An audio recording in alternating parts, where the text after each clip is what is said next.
J'ai jamais voulu être élu. Jamais. Et plus je me suis approché de ce qu'il était, moi j'avais envie de vivre ce qu'il vivait. À titre personnel, moi j'étais très malheureux à l'Élysée. Je trouve que c'est des fonctions qui faussent complètement les relations avec les gens. Le seul objectif qu'on peut tous s'assigner, d'où qu'on vienne et quelles que soient nos convictions, c'est d'être au moins d'accord sur nos désaccords. On a une jeune maman d'une 40aine d'années qui est revenue pour la première fois, donc elle était venue il y a 1 an, elle est venue pour un check-up bilan au bout d'1 an, et qu'à un moment elle revoyait le médecin qu'elle avait vu 1 an auparavant, avant que le médecin même puisse lui dire quoi, elle dit « Attendez, je voulais vous dire, ce matin quand j'ai dit à mon fils, je sais pas, 6 ou 7 ans, que je revenais chez elle, il m'a dit « Ah mais maman, tu te rappelles quand t'étais vieille ?» Donc aux yeux de son fils, en 1 an, elle a rajeuni. Avant de retrouver notre invité du jour, je voulais vous remercier d'être présent chaque semaine et d'être toujours plus nombreux à faire une pause avec nous. Que ce soit en audio sur les plateformes d'écoute ou en vidéo sur YouTube. N'oubliez pas de vous abonner à la chaîne afin de ne pas rater nos prochaines pauses et bien sûr, n'hésitez pas à liker et à commenter l'épisode. Merci beaucoup et passons à l'épisode. Bonjour à toutes et à tous, je suis Alexandre Mars et vous écoutez Pause, le podcast où on prend le temps. Le temps de comprendre comment rendre l'impossible possible en explorant les parcours exceptionnels de mes invités. Qu'ils soient artistes, chefs d'entreprise, entrepreneurs sportifs ou encore activistes. Résilience, succès, inspiration, ils se dévoilent le temps d'une pause. Soyez les bienvenus. Il a conseillé les plus hautes sphères du pouvoir et a participé à l'ascension fulgurante du président Emmanuel Macron. Après des années passées au cœur du pouvoir, il aurait pu poursuivre une carrière politique classique ou s'orienter vers un grand groupe privé. Mais au lieu de cela, il a choisi un autre chemin, celui de l'entrepreneuriat, en voulant révolutionner notre rapport à la santé en cofondant la start-up Zoï. Convaincu que la médecine ne doit plus se contenter de soigner, mais prévenir avant qu'il ne soit trop tard, il mise sur la puissance des données et l'innovation médicale pour transformer notre façon de prendre soin de nous. Le temps d'une pause, il revient sur son parcours hors norme, nous partage les coulisses du pouvoir qu'il a tant fréquenté et nous dévoile sa vision de la santé de demain. Bonjour Ismaël Emalien. Bonjour Alexandre. Comment tu vas? Bien, super, merci d'être là. Enfin, merci de m'avoir chez toi. C'est cool, j'adore. Mais merci, je suis venu te voir en tout cas. Et c'est marrant ce que tu dis, merci d'être là parce que en fait, je te connaissais pas pendant ces années justement où tu étais dans ces sphères, dans les arcanes, dans les sphères du pouvoir, mais je t'ai connu un peu après, quand tu étais entrepreneur. Et je t'avais évoqué plusieurs fois cette question en disant juste, ton histoire est quand même, mérite d'être racontée, en tout cas, d'être discutée, d'être contée, d'être racontée. Et toi, quand la dernière fois que je t'ai proposé, tu m'as dit non. Et c'était un non assez massif, assez direct. En fait, j'ai pas eu beaucoup de la capacité d'argumenter. Qu'est-ce qui a changé? Qu'est-ce qui a fait que finalement tu dis, bah, tu sais quoi, pourquoi pas?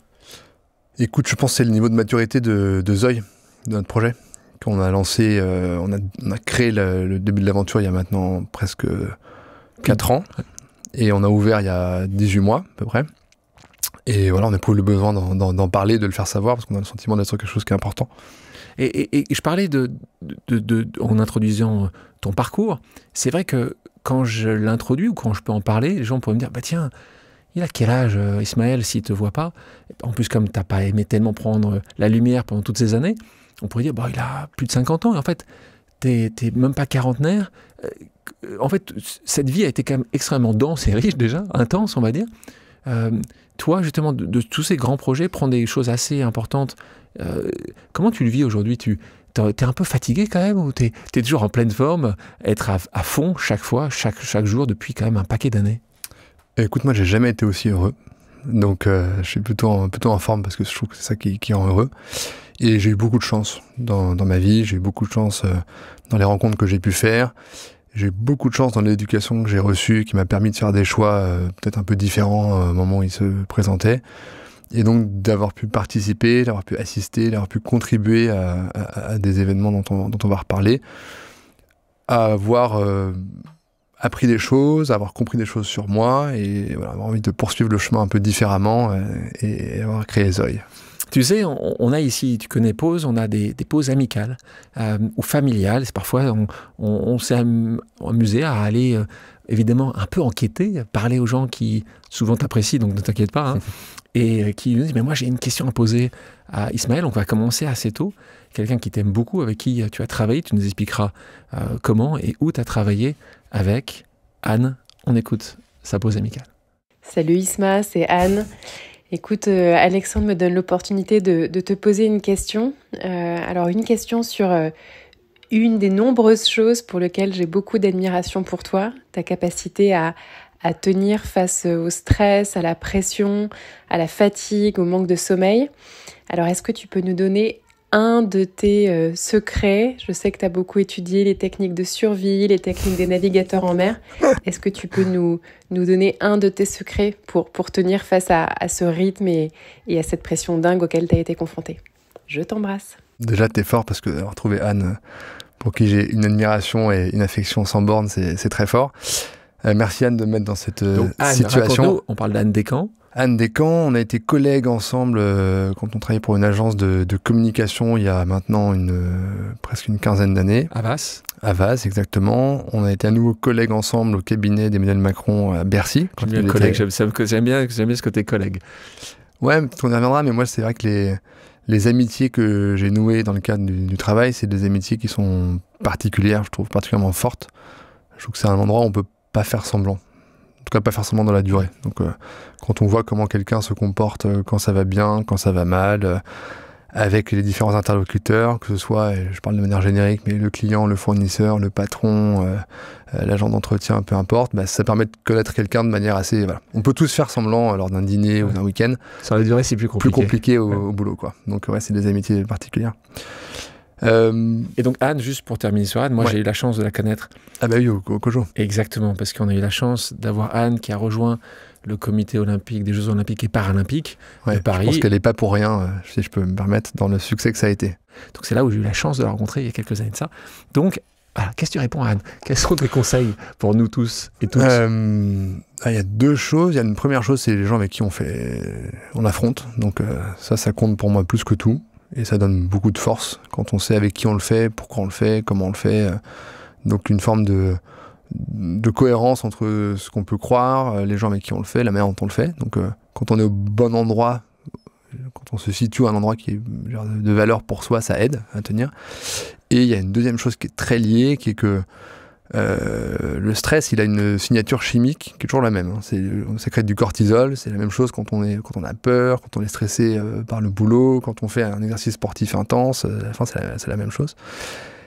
Et quand on sait ça, qu'en fait c'est un signal qui peut être traité, qui peut être considéré comme étant un peu mis à distance, c'est une manière, je trouve, de... Comment tu le vois arriver, ça?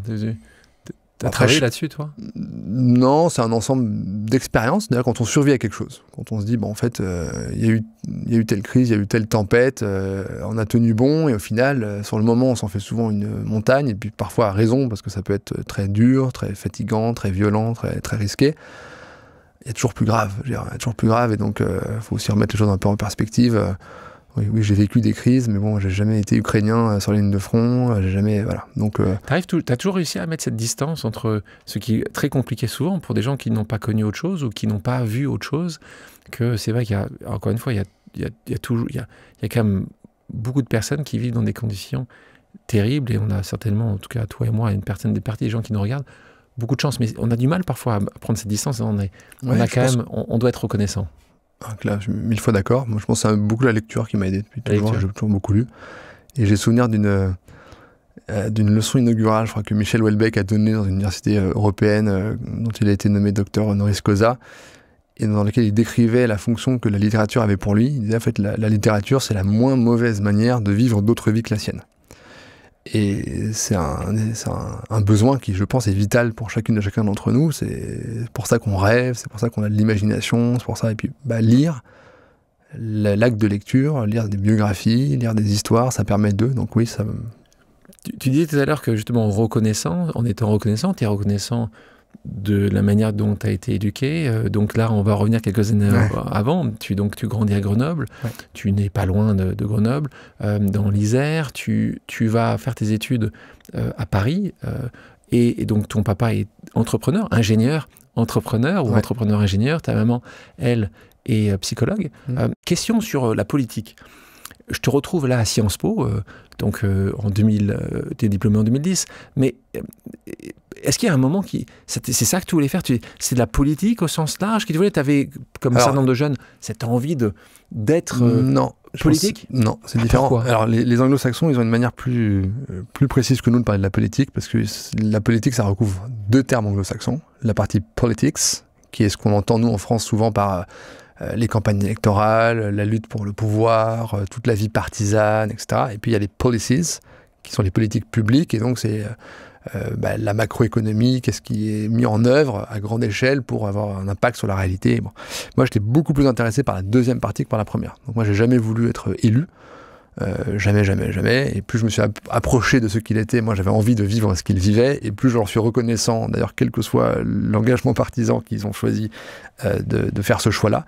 En revanche, la partie politique publique m'a toujours intéressé. Ouais. Mais justement, quand on dit toujours, ça aussi pour les gens... Aussi loin que je m'en souvienne. Mais il y avait une raison, il y avait quelqu'un que tu avais vu, il y avait un projet, est-ce que c'était parents? Comment ce déclic peut se faire? Non, c'est mes parents, c'était un intérêt familial, mes parents, et puis au-delà, il y avait toujours des discussions politique, mais plutôt au sens là aussi politique publique, sur qu'est-ce que c'est que l'héritage, qu'est-ce que c'est que le travail, qu'est-ce qui est juste, qu'est-ce qui n'est pas juste, dans quel contexte, pour qui, pourquoi, pour faire quoi. Et tes parents étaient militants? Ouais. Ah, donc la chose publique leur importait. Et élus locaux, ouais. Élus locaux. Pas maire, mais membre d'une équipe municipale. Ouais, les deux? Non, mais... Dans un couple avec 5 enfants, quand il y en a un qui fait quelque chose, c'est parce que l'autre lui permet. Donc en fait, c'est un engagement des deux, quoi. Donc là, on te retrouve à Paris, et là, on te retrouve, on commence à te voir dans une campagne, et donc c'est la première campagne, donc là, dans une équipe qui est l'équipe de Dominique Strauss-Kahn, qui était professeur à ce moment-là. C'est pour ça que j'ai voulu faire Sciences Po, moi. C'est pour avoir DSK comme prof. Ah, c'était ça l'objectif? C'était mon idole, ouais. Depuis très jeune. Il y a des gens qui Moi, j'ai toujours été fasciné par l'économie. D'accord, parce qu'il y a des gens qui ont, toi, Johnny Hallyday ou Roger Federer. Toi, tu avais un poster dans ton... Ouais, j'avais d'autres idoles, mais clairement... C'était lui qui... Ouais, c'était quelqu'un qui m'intéressait profondément. Donc, là, on parle de 18 ans, 16 ans. Donc avant même, ouais. Avant. C'est pas le cas pour beaucoup de gens qui aimaient à ce point-là soit l'économie, soit la chose publique. Aussi jeune. Mais il croisait les deux. Je crois qu'il avait... Tu l'avais rencontré? Non. Donc tu l'as juste à travers le stream de la télévision? Télévision et journaux, même. Waouh. Donc là, tu te retrouves, c'est ton professeur. Ouais. Et là, c'est assez étonnant parce que là, je te retrouve avec des noms qui vont résonner quelques années après, parce que là, on parle de Benjamin Griveaux, on parle de Cédrico, on parle de Stanislas Guérini, qui d'autres j'oublie? Adrien Taquet, Adrien Taquet, après, il y en a un certain nombre d'autres qui est là. Et donc là, vous travaillez en commun. Sibeth aussi, d'ailleurs, à l'époque. Donc, qui est devenu porte-parole du gouvernement. Mais donc ça, tu te retrouves dans cette période-là. Et là, on est sur la campagne avant présidentielle pour la primaire du Parti Socialiste en 2006, entre Ségolène Royal, Laurent Fabius et Dominique Strauss-Kahn. Ça doit être terriblement excitant, là. Ouais, c'était très marrant. Et là, t'es pas vieux. Je suis pas vieux, et puis il y a plein de malentendus en plus, parce que du coup, moi j'ai DSK comme prof d'amphithéâtre à Sciences Po, et j'apprends dans la presse qu'il ouvre de petits QG de campagne dans un appartement à 2 pas de Sciences Po. Et donc je vais le voir à la fin d'un cours en disant voilà, j'aimerais bien rejoindre l'équipe, je sais rien faire de spécial, mais je suis motivé. Et il me renvoie vers son directeur de cabinet ou équivalent. Et puis qui en gros me ghost, donc il se passe rien. Et il se trouve que il participe à une émission politique, je sais plus, c'était pas À vous de juger ou quelque chose, une des grandes émissions politiques du service public télévisuel de l'époque. Et en tant qu'étudiant de Sciences Po, on était invité souvent à assister dans le public. Et alors je me retrouve dans le public et à la fin il y a un petit pot et donc je le revois et je dis bah voilà, ça fait... Là tu dis, c'est le moment, il faut que j'y aille. Bah, j'y retourne, je dis ça fait 2 mois, il m'a jamais contacté, DIRCAB, j'arrive pas. Il me dit ah bah il est là justement, il dit bon bah qu'est-ce que tu fais, pourquoi est-ce que... Et là, le DIRCAB me renvoie vers 2 personnes, donc je me retrouve en entretien quelques jours après avec Benjamin Griveaux et Matthias Fekl. Donc Mathias qui a été ministre quelques semaines. Alors plus longtemps, mais ministre de l'Intérieur quelques semaines. T'as raison. Sous François Hollande. Et les deux me font passer un entretien un peu particulier parce que la transmission de l'information étant ce qu'elle est, avait été mal faite. Et dans cette émission assistaient à la fois des élèves de l'IX et des élèves de Sciences Po. Et je sais pas pourquoi on l'avait raconté que j'avais 18 ans, ce qui était le cas, je les ai vus le jour de mes 18 ans, et que j'avais déjà fini l'X et que j'avais venu de rentrer à Sciences Po. Donc j'avais l'impression d'avoir une espèce de génie. Et donc les deux me déroulent leur CV. L'un avait fait Normal, Sciences Po, etc. L'autre HEC. Et je dis, moi je suis en première année de Sciences Po, désolé, quoi. Je veux dire, et puis on s'entend bien, et donc je démarre un stage à ce moment-là, c'est en printemps 2005. Donc là, on est assez tôt, donc il y a tous ces années-là qui vont... Il y a toute la campagne qui se prépare. Moi, je fais les cafés et assez vite, on est 2-3 petits jeunes à bosser bénévolement du soir au matin, du matin au soir. Et gravitairement, naturellement, on se retrouve à s'occuper du blog de DSK qui était à l'époque, parce qu'il a toujours été friand de nouvelles technologies, c'était le blog politique le plus lu en France. Et donc c'était une des premières fois qu'il y avait une forme de tentative de désintermédiation entre un responsable politique et sa cible. Et on se trouve à gérer ça, et puis partant de là, toute la dimension digitale, pour autant qu'on puisse appeler ça comme ça à l'époque de la campagne. Et je reviens à ce que j'ai pu dire au début de la conversation, mais j'ai noué là des amitiés très très fortes. Donc avec ce groupe-là, ces collègues, comme tu dis. Et en y découvrant l'inverse de ce qu'on imagine trouver en politique, c'est-à-dire un collectif, des gens qui se mettaient pas en avant, qui étaient là pour la cause.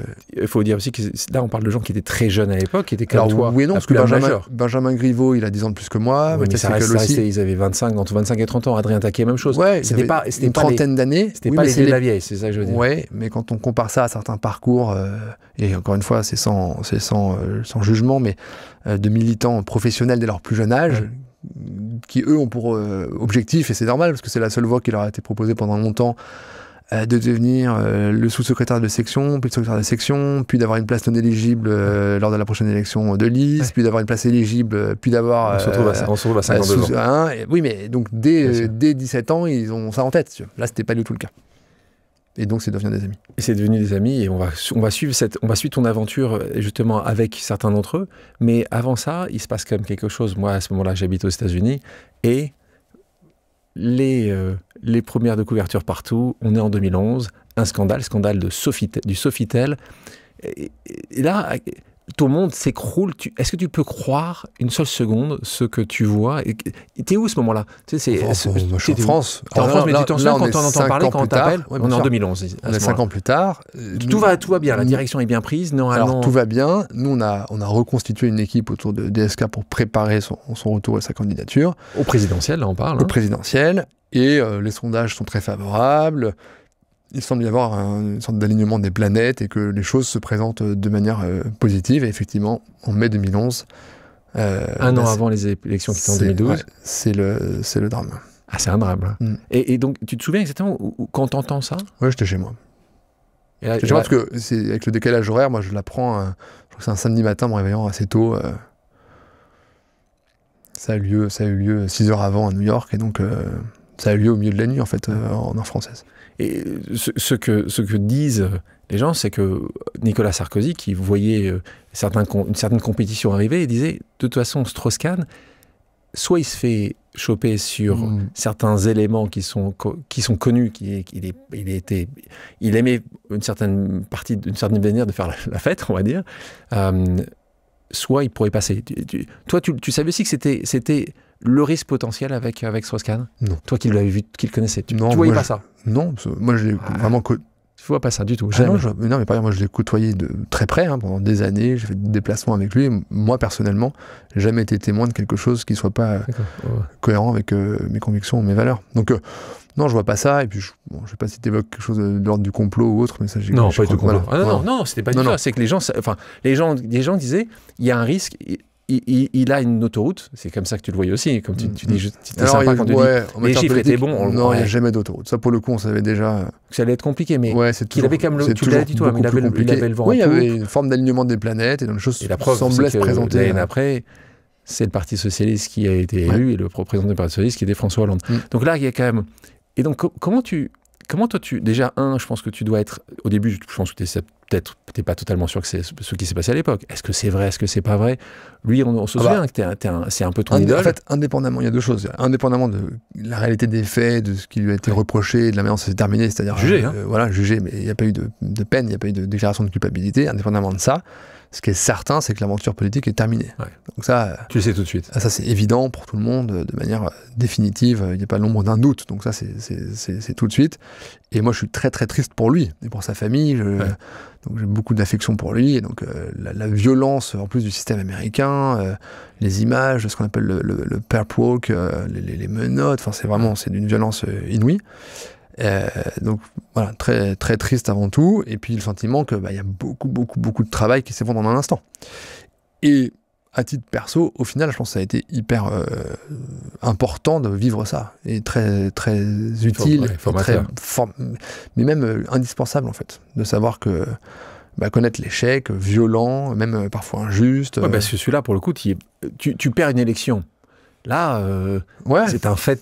Oui, mais la brutalité, rien n'est acquis, et que il faut faire très très très attention à tout. Ouais. Et puis moi, j'en ai tiré un enseignement personnel qui est que aussi longtemps que moi je fais ce qu'il m'est possible de faire pour atteindre un but, aux bornes vraiment de ma capacité à, après j'ai pas de regrets. Puis advienne que pourra, et on gagne ou on perd, on réussit ou on échoue. Voilà, c'est comme ça. Il y a des choses qui sont actionnables et qu'on peut modifier. Il y en a d'autres qui ne peuvent pas l'être, ou qui sont exogènes, ou qui dépendent pas de toi. Et sur les gens, parce que tu me dis, toi, tu l'avais pas vu, ça, chez Dominique Strauss-Kahn, sur les gens, sur certaines failles, certaines actes qui sont répréhensibles. Là, tu dis qu'il n'a pas été jugé, en tout cas, il n'a pas été condamné. Ça aussi, tu t'es dit juste, c'est impossible de vraiment savoir, de bien connaître les gens. Alors ça, j'en suis sûr. Et par ailleurs, moi, en matière, pour le coup, de politique, la vie privée des uns des autres ne m'intéresse pas du tout. Je veux dire.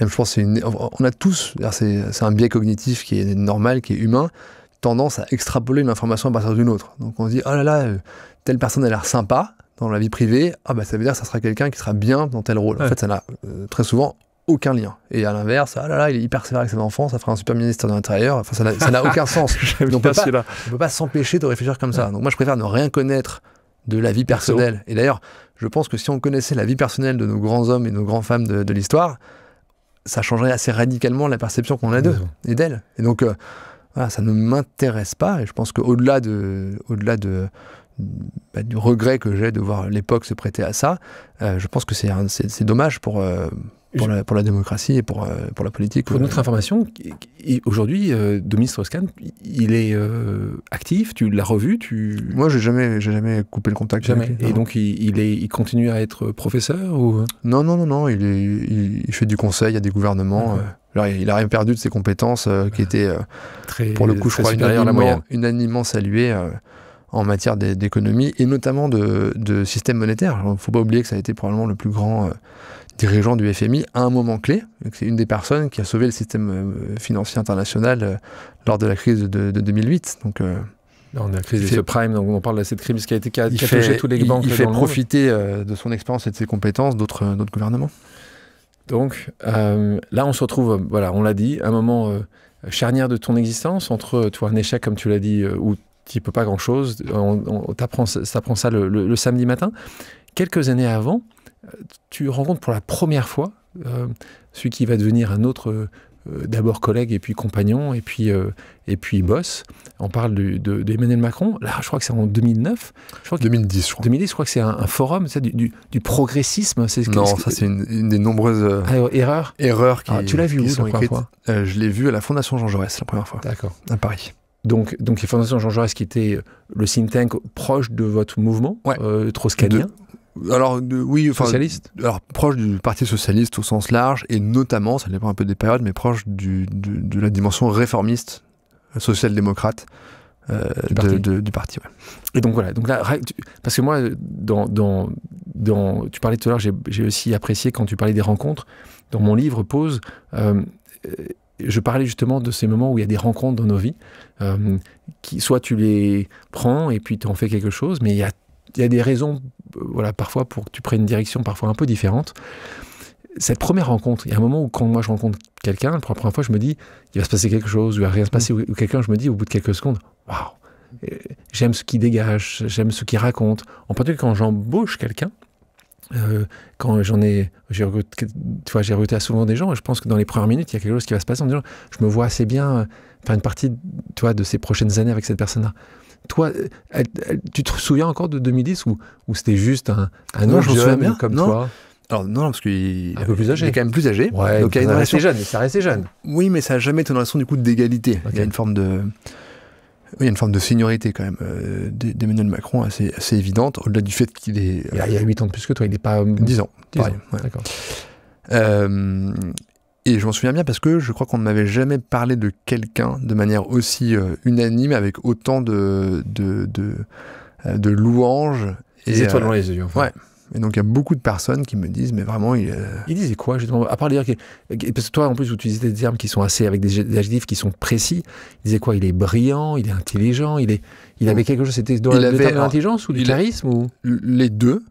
Et enfin, c'était à la fois l'intelligence et la personnalité. C'était vraiment les deux dimensions.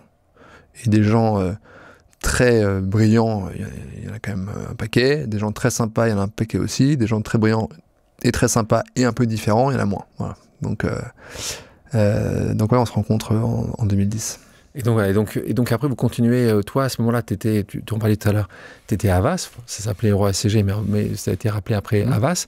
Donc tu travaillais à ce moment-là pour cette... Moi, c'était un engagement, c'était un engagement bénévole, militant, pour la Fondation Jean Jaurès, donc c'était indépendamment. Et bien sûr, ça n'avait rien à voir, excuse-moi, avec ton travail, mais à ce moment-là, tu travaillais là où tu étais professionnellement, payé. Exactement. C'était chez Havas, et donc je passais pas mal de temps le soir et les week-ends à la Fondation Jean Jaurès. Et c'est un moment où, donc c'est la fin du quinquennat de Nicolas Sarkozy, où se réunissent à cet endroit-là. C'est un des endroits où se réunissent des gens dont je me sens politiquement et idéologiquement proche, et il en fait partie. Assez jeune. Et donc tu dis, première fois tu le vois assez bien, tu dis, tous les gens qui me parlent de lui, ils ont raison, c'est ça que tu dis assez rapidement? Ouais. Je trouve que... Alors, il y a une citation que je me dis souvent, et à chaque fois j'oublie de qui elle est, je sais jamais si c'est... je crois que c'est Gide. Ou Guitry, mais il faut dire ce qu'on voit, mais il faut commencer par voir ce qu'on voit. Donc ça a l'air plus profond que ça ne sonne. Écoutez bien, répétez-vous cette citation. Et donc je constate qu'effectivement il est différent.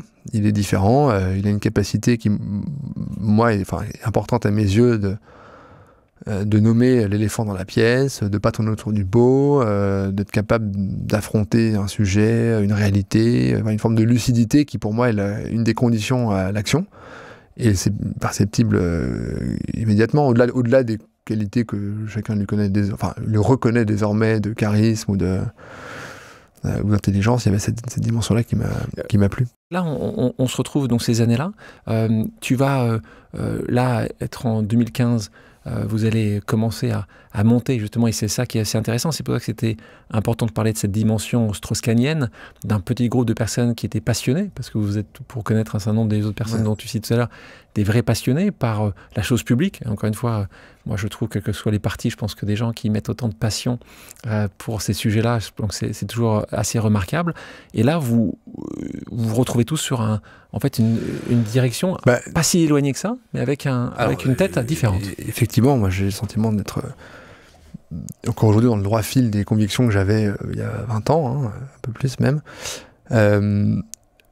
Concrètement, il se passe que moi je rejoins le cabinet d'Emmanuel Macron quand il est nommé ministre à Bercy, et donc je commence à travailler à ses côtés dans ces fonctions-là, et qu'au bout d'un an, on constate que le mandat qui lui avait été explicitement confié par le président de l'époque, François Hollande, était un mandat qui était assez largement factice, parce que à la télé on disait il est là pour réformer, pour faire avancer les choses, etc. Et puis en réalité on était empêché d'un peu partout de faire quoi que ce soit, et moi j'avais un côté un peu désespérant de voir que à la fin les plus conservateurs n'étaient pas là où on imaginait qu'ils seraient, mais souvent dans les rangs de la gauche.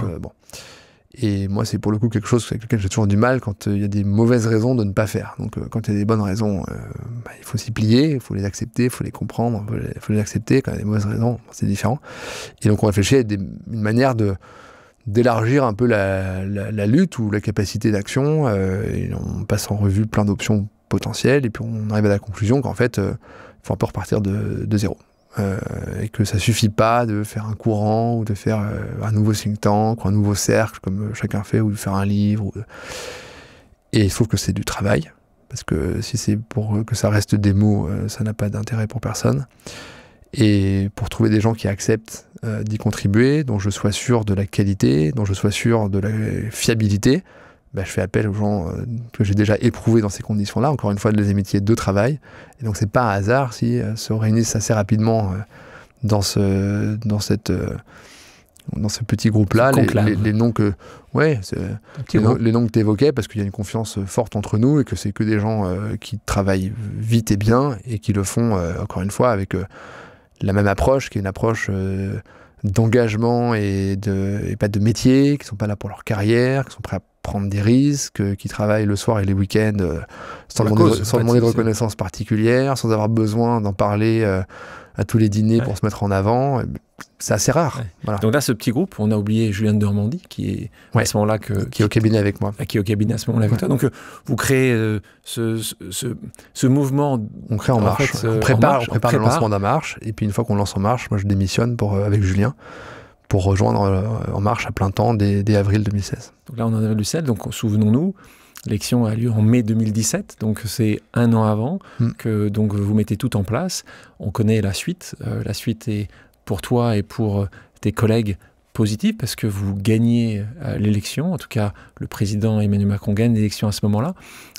Tout à l'heure, on parlait de 2011 où c'est une énorme claque que tu reçois. Là, on est 6 ans après. T'étais où ce jour-là? C'était quoi Est-ce que tu étais dans ce système de... Là, je parle de mai 2017, quand le président Macron gagne.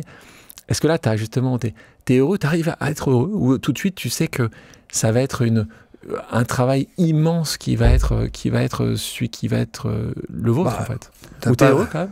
Alors, oui, t'es heureux, mais t'es heureux parce que t'as le sentiment que... En tout cas, c'est comme ça que j'ai ressenti, qu'il y a l'opportunité d'essayer de faire quelque chose. Et que là, pour le coup, il y a plus de bonnes raisons de ne pas faire, de ne pas avancer, de ne pas... En revanche, est-ce que c'est un moment de célébration ou autre? Pas vraiment, parce que d'abord, il y a une forme d'épuisement total, et parce qu'il y a le poids de la responsabilité qui tombe sur les épaules de manière immédiate. Et ça, c'est peut-être un des éléments les moins connus, parce que ça apparaît trivial, mais de notre système institutionnel, mais peut-être un des pires, c'est l'absence de période de transition. C'est dramatique, quoi. C'est-à-dire que, après avoir fait... 1 an de campagne, jour et nuit, et dans des conditions vraiment très éprouvantes en termes de fatigue et autres. Il y a l'élection et dans les jours qui suivent, ça redémarre. C'est la passation du pouvoir. Donc donc là tu... A commencé d'ailleurs, mais par le premier concerné qui est le président. Bien sûr. Mais tu sais quoi, la vérité c'est que cette pression-là, cette tension, ces crises, il y en a quand même beaucoup depuis son élection, ce qui est quand même malheureusement, c'est notre système qui est là, il y a quand même, oui, mais ça, on est dans un monde de crise. Oui, mais le propre d'une crise, c'est qu'elle est imprévue, qu'elle surgit au moment où on n'attend pas forcément. Là, je parle d'un mécanisme qui pourrait être mis en œuvre pour s'assurer que... Je pense que ça changerait si il ne pourrait pas prendre un mois de deux mois. Mais même le système américain est meilleur que le nôtre sur ce plan-là, je pense. C'est novembre à janvier, il y a 2 mois. Ça change tout. Mais pendant le mois de décembre, il va pas aux Bahamas, le président. Non, mais c'est du temps qui est consacré à préparer ce qui va se passer à partir de l'investiture à la fin du mois de janvier. C'est du temps qui permet aussi de clôturer la période précédente, parce que là, le président élu, il arrive au pouvoir en mai, quelle que soit l'année. Il est comptable d'un budget qui a été voté 4 mois auparavant, qui n'est pas le sien. Donc, il y a une forme d'illisibilité assez forte. Ce qui se passe à l'été, à l'automne suivant, procède de décisions qui ne sont pas les siennes. Donc, on ne peut pas attendre pour autant. Donc, il faut faire ça en décembre, dans ce cas, l'élection. Je pense qu'il faudrait changer la date. Attendre une année calendaire. Ouais, changer la date et prévoir une période intercalaire de quelques semaines à minima pour... Justement, une question. Toi qui as vécu et qui as travaillé, parce que tu aimes profondément ça, tu as regardé les textes, tu les as regardés.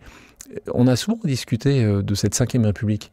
Toi, quand vous arrivez au pouvoir, c'est pas toi qui arrive au pouvoir, mais c'est vous qui arrivez au pouvoir, à un moment ou un autre, tu dis c'est peut-être le moment de changer certaines choses. Ça peut être l'élection du président, ça peut être la durée du mandat. Est-ce que là aussi, tu t'es dit, c'est le moment peut-être de changer cette 5e République qui n'est peut-être pas totalement adaptée au monde d'aujourd'hui? Tu t'es posé ça ou tu as essayé d'évoquer ça en interne? Je suis sûr que c'était un des sujets.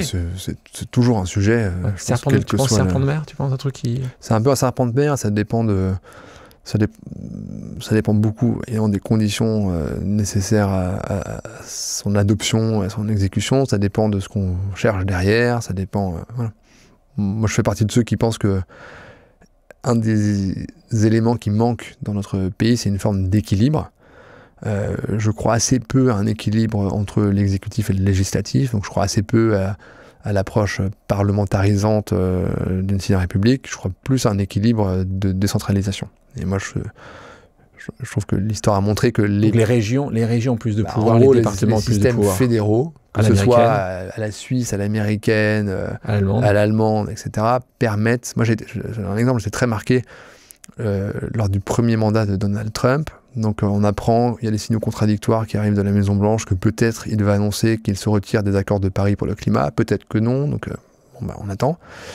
Puis, il lance sa décision qui est les États-Unis se retirent. Dans la semaine qui suit, la somme des engagements des États fédérés et des grandes collectivités dépasse les engagements que les États-Unis avaient pris au plan fédéral auparavant. Donc ça, c'est une forme d'équilibre et de contre-pouvoir qui, de facto, fonctionne.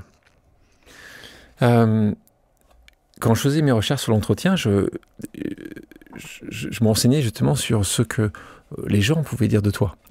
Et j'avais retrouvé, je l'ai cité, un certain nombre de qualificatifs que les gens disaient tout à l'heure. Tout à l'heure, tu disais sur le président un certain nombre de qualificatifs. Toi, c'était le cerveau d'En Marche, la cheville ouvrière de LRM, qui était le parti, l'homme à l'épicentre de la conquête du pouvoir. C'est pas mal ça, l'homme à l'épicentre des conquêtes du pouvoir. Le secret le mieux gardé de la Macronie, le fantôme de l'Élysée. Donc, en fait, il y a deux choses qui apparaissent, et j'en ai d'autres comme ça. C'est une discrétion assez quasiment institutionnelle, c'est-à-dire que toi, tu t'as toujours dit tu n'es pas grand-chose par rapport à la cause, ce qui est quand même assez rare. Et, en tout cas, pas grand-chose. C'est-à-dire que Alors, je pense que je ne suis pas grand-chose, mais je ne pense pas que ce soit si rare. C'est-à-dire que tous les noms qu'on a cités, c'est la même chose. C'est vraiment, là, beaucoup, on s'est réunis...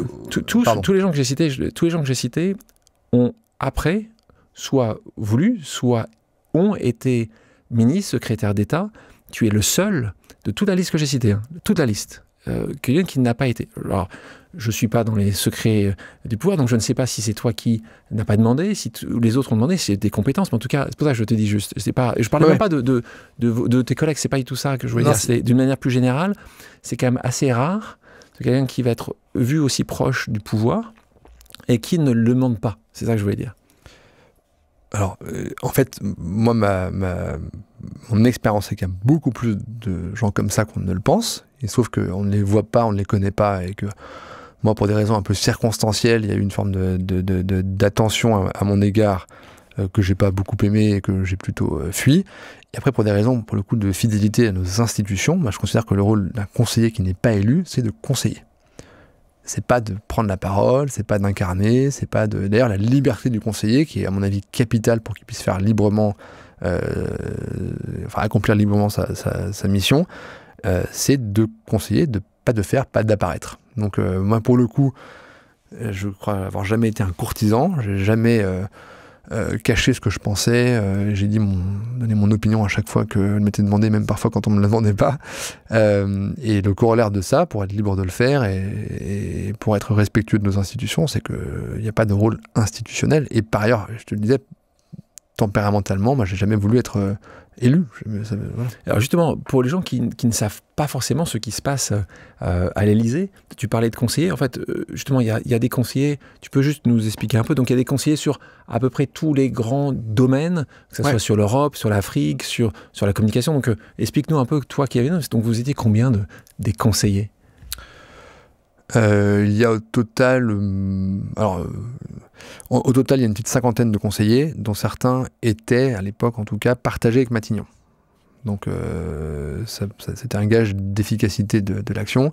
Et c'est en général ce qu'on appelle des conseillers sectoriels, c'est-à-dire qu'ils ont en charge un secteur, qui peut être un secteur au sens l'agriculture, la santé, l'éducation, le sport, ou la diplomatie et en particulier l'Afrique, ou la communication, ou les discours, voilà.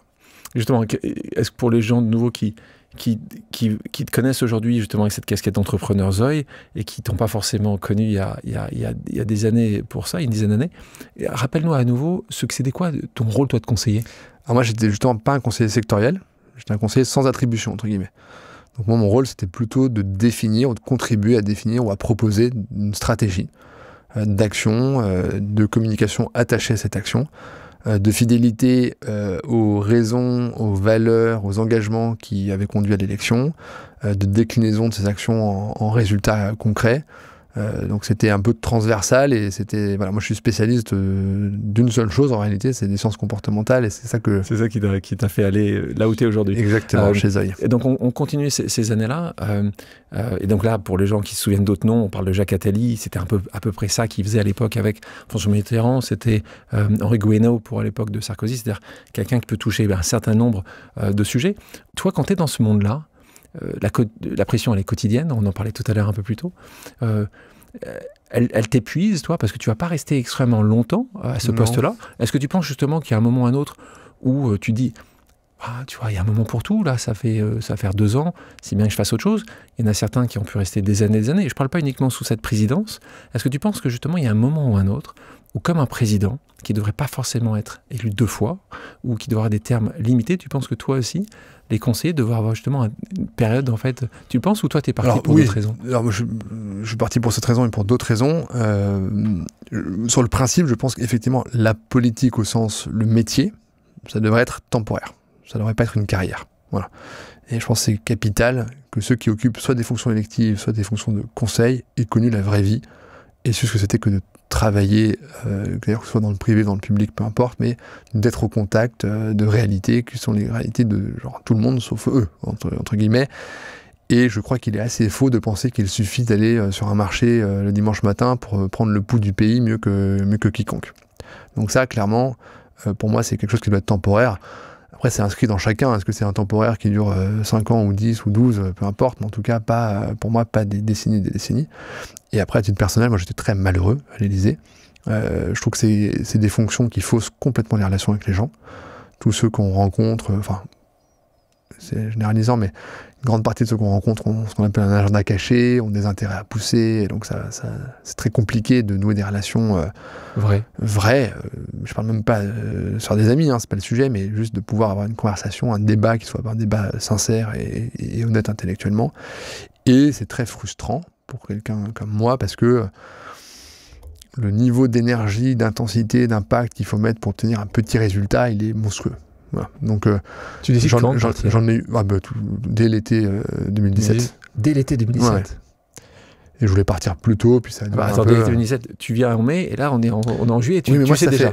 Moi, ça fait déjà 3 ans et demi que je fais ça, en fait. Je n'étais pas à l'Élysée avant, mais ça fait 3 ans et demi que j'ai déjà cette... Et c'est quoi ton agenda, justement? Parce que j'ai pas d'agenda. Donc, quand tu vas partir, tu dis, j'ai fait ça, et on peut pas avoir... Si t'aimes ce sujet-là, si tu veux pas être élu, il n'y a pas mieux que cette partie-là. Donc, t'as coché la case, t'es tout jeune, t'as à peine 30 ans. Oui, mais cocher la case, ça m'intéresse. Enfin, c'est pas pour ça que je l'ai fait. C'est pas quand tu rejoins, c'est quand même pour aider la personne que tu soutiens à être président. Tu peux pas me dire que c'est pas ça qui t'intéresse. Oui, pardon. Mais c'est pas me dire, moi, je vais me retrouver conseiller à tel endroit. C'était pas ça. C'était vraiment que la personne que tu considères incarner tes valeurs préside les destins de la France. Après, j'ai su très vite que c'était pas un truc que j'allais faire longtemps. Moi, je voyais pas du tout passer 5 ans à l'Élysée. Et donc après Mais tu savais, tu avais ta bucket list, tu avais tes points de dire, bon, ça j'ai fait, j'aimerais faire ça? Non, pas du tout, c'est juste que je me sentais malheureux. J'étais frustré de voir que, pour le dire autrement, moi je suis très solidaire de quasiment tout ce qui a été fait ou décidé dans cette période-là. Ma frustration principale est surtout ce qu'on n'a pas fait. Donc moi je fais partie des rares qui pensent qu'on avait un mandat, en tout cas des rares qui pensent publiquement. Je pense qu'on est beaucoup plus nombreux dans nos forts intérieurs, en tout cas dans l'opinion publique. Et moi, c'est comme ça que j'ai compris le mandat qui nous avait été confié à l'époque par les électeurs, d'aller plus loin, pas au sens brutalité, disruption, mais dans le sens refondation. Je pense qu'il y a des grandes catégories de notre système qui ne fonctionnent plus, pour des raisons assez évidentes, qui rendent malheureux tous ceux qui sont concernés. L'éducation, c'est un super exemple. La qualité de ce qui est fourni décroît, les élèves sont inquiets, et il y a un tri qui est fait qui est pas du tout ni sain ni optimal. Comment les profs ont été déclassés socialement, économiquement. Comment t'expliques que chaque gouvernement dit la même chose et que l'école n'arrive pas à changer? Parce que c'est vraiment la différence. C'est assez classique. C'est la différence entre une approche qui est paramétrique, où on change les curseurs, on dit on on va recruter X milliers de nouveaux professeurs, on va les augmenter de 10%, et puis on va leur dire il y a 1 heure de plus de français, 2 heures de moins de je sais pas quoi. Ça, c'est du paramètre, c'est mieux que rien, et peut-être que ça ne changera pas le système. Mais ça ne change pas du tout le système. Et puis il y a une approche qui est systémique, qui nécessite de vraiment refonder, c'est-à-dire repartir pas de zéro, mais de se dire si on devait reconstruire à partir d'une page blanche un système qui soit adapté aux besoins du pays, des enfants, des enseignants, des parents. Comment tu expliques qu'est-ce qu'on ferait? Parce que vous l'aviez écrit. Comment on le ferait? Vous l'aviez écrit, ça, c'était dans votre système. Alors, on avait écrit le concept, la philosophie, on n'avait pas écrit ce que serait la réalité de la réforme. Et après, il faut une énergie folle, il faut un risque politique fou, il faut trouver des alliés, il faut convaincre. Quand tu vois aujourd'hui Trump, qui, pour ne pas le faire lui-même, prend un entrepreneur qui s'appelle Musk, lui donne une responsabilité folle, et que lui, quand on parle de l'éducation aux États-Unis, qui ne fonctionne pas mieux que ce qu'on peut voir ici, prend des responsabilités qui sont extrêmes, de fermer un ministère de l'éducation pour mettre le pouvoir dans les fédérations, comme tu disais dans les États. Alors c'est très différent parce que tu dois le savoir, mais le budget fédéral de l'éducation rapporté, c'est 3%. Bien sûr. Non, tu as raison. Donc il y a un message autour. Mais il y a quand même un message de dire ça ne fonctionne pas, changeons le système. Il prend quelque chose de très visible, mais il prend quand même visible en faisant partir quand même des milliers et des milliers de fonctionnaires. Est-ce qu'il y a un juste milieu? Toi qui as été dans le système, vous avez été élu pour ça, et là tu te dis, on n'a pas réussi. Je sais pas. Les gens ont dit, ils voulaient changer. Alors tu es d'accord avec moi, c'est ma perception, mais il peut y avoir débat. Moi, c'est ça que j'ai compris dans le mandat que les électeurs ont confié au président Macron. En tout cas, je pense que chaque fois qu'il y a une présidence, et je pense il faut dire que les citoyennes et les citoyens imaginent quelque chose qui peut s'améliorer. Et je pense qu'il y a un certain nombre de ceux qui ne vont pas. Mais s'améliorer pour tout un chacun, ça peut vouloir dire quelque chose de très différent. Ça peut vouloir dire revenir en arrière. Ça peut vouloir dire surtout ne rien changer. Ça peut vouloir dire au contraire tout changer. Donc, c'est là où... Tu as le paramétrique et le systémique. Je pense que les gens attendent plus le systémique. Peut-être, mais là j'ai peur qu'on soit d'accord, parce qu'on a un biais d'entrepreneur et voilà. Mais tu penses que justement tu penses que toi, quand tu vois, mettons de côté l'implémentation de Doge, donc de ce qu'a fait Trump et Musk. Toi, tu penses que il y a quand même un peu de bon d'ouvrir cette boîte noire de l'État à des entrepreneurs comme toi ou comme d'autres? Est-ce que tu penses je pense que le sujet, c'est pas trop dans les entrepreneurs, honnêtement. Je pense qu'en revanche, c'est très bon de faire la transparence. Je pense qu'on se le doit de citoyen à citoyen. Je pense qu'on a peut-être assez largement oublié que l'argent public, c'est un argent qui est sacré. Non seulement il n'est pas magique, mais il est sacré. C'est le résultat de la sueur de beaucoup de monde. Moi, j'ai aucun problème à titre personnel avec le niveau d'imposition qu'il y a en France. Ce qui me pose problème, c'est la qualité de ce qu'on obtient pour le niveau de dépenses. Donc, même toi, tu dis ça? Bien sûr. Bien sûr. C'est le sujet de l'éducation, par exemple, c'est un très bon exemple. Rapporté au PIB, on a des dépenses qui sont très élevées. Rapporté à la qualité de ce qui sort et au bonheur qu'on crée, encore une fois, chez tout le monde. Les enseignants sont pas heureux, les enfants sont globalement pas heureux, les parents sont globalement très inquiets. Je lance des vérités statistiques, c'est pas ma perception personnelle parce que à l'école. T'as regardé d'autres pays qui ça fonctionne? Oui, bien sûr. Les pays nordiques, on le sait, certains États fédérés américains, il y a d'autres manières de faire. Mais quand vous êtes pourquoi vous prenez pas quelque chose qui fonctionne et l'implémentez? C'est ce qui a été tenté avec de l'expérimentation. Notamment en considérant qu'un des axes d'amélioration, c'était de laisser plus de liberté et de responsabilité au niveau de l'établissement, donc de confier à un directeur d'établissement la mission de constituer une équipe pédagogique, un projet pédagogique, évidemment qui respecterait le cadre et de l'éducation nationale et du programme qui est attendu de l'année en question. Et ça suscite des réticences extrêmement fortes. Et ces réticences-là, même quand tu es président de la République ou ministre de l'Éducation, tu n'es pas capable? Tu es capable, mais il faut le vouloir, il faut payer le prix, à la fin des fins, il faut se rappeler, par exemple, que la réforme qui est faite de la SNCF, qui a marqué les esprits, c'est une réforme dans laquelle on n'a rien enlevé à personne. On a juste dit que les prochains recrutements de la SNCF seraient faits sous un cadre qui soit différent. Et donc que l'individu de 18 ans ou de 20 ans qu'on recrute en 2025 à la SNCF ne serait pas recruté avec un engagement d'emploi à vie. C'est ça qu'on a fait, et ça a fait quelques semaines de blocage du pays, etc. Donc on a quand même une culture, on aime faire la grève, on aime couper des têtes, on aime... Disons on est que un pays quand même, il y a un pays qui a ça, il y a sans nous. Il y a un peu de ça. Il y a un côté positif de ne pas toujours accepter. Il y a un côté très positif et moi j'ai même une forme de tendresse pour ça. Je veux dire, il y a aussi pour le coup quelque chose qui est un peu un dévoiement de cet héritage révolutionnaire dont on peut être fier, qui est que la part de voix ou la capacité de nuisance d'une toute petite minorité est allée très croissante. Et à un moment où...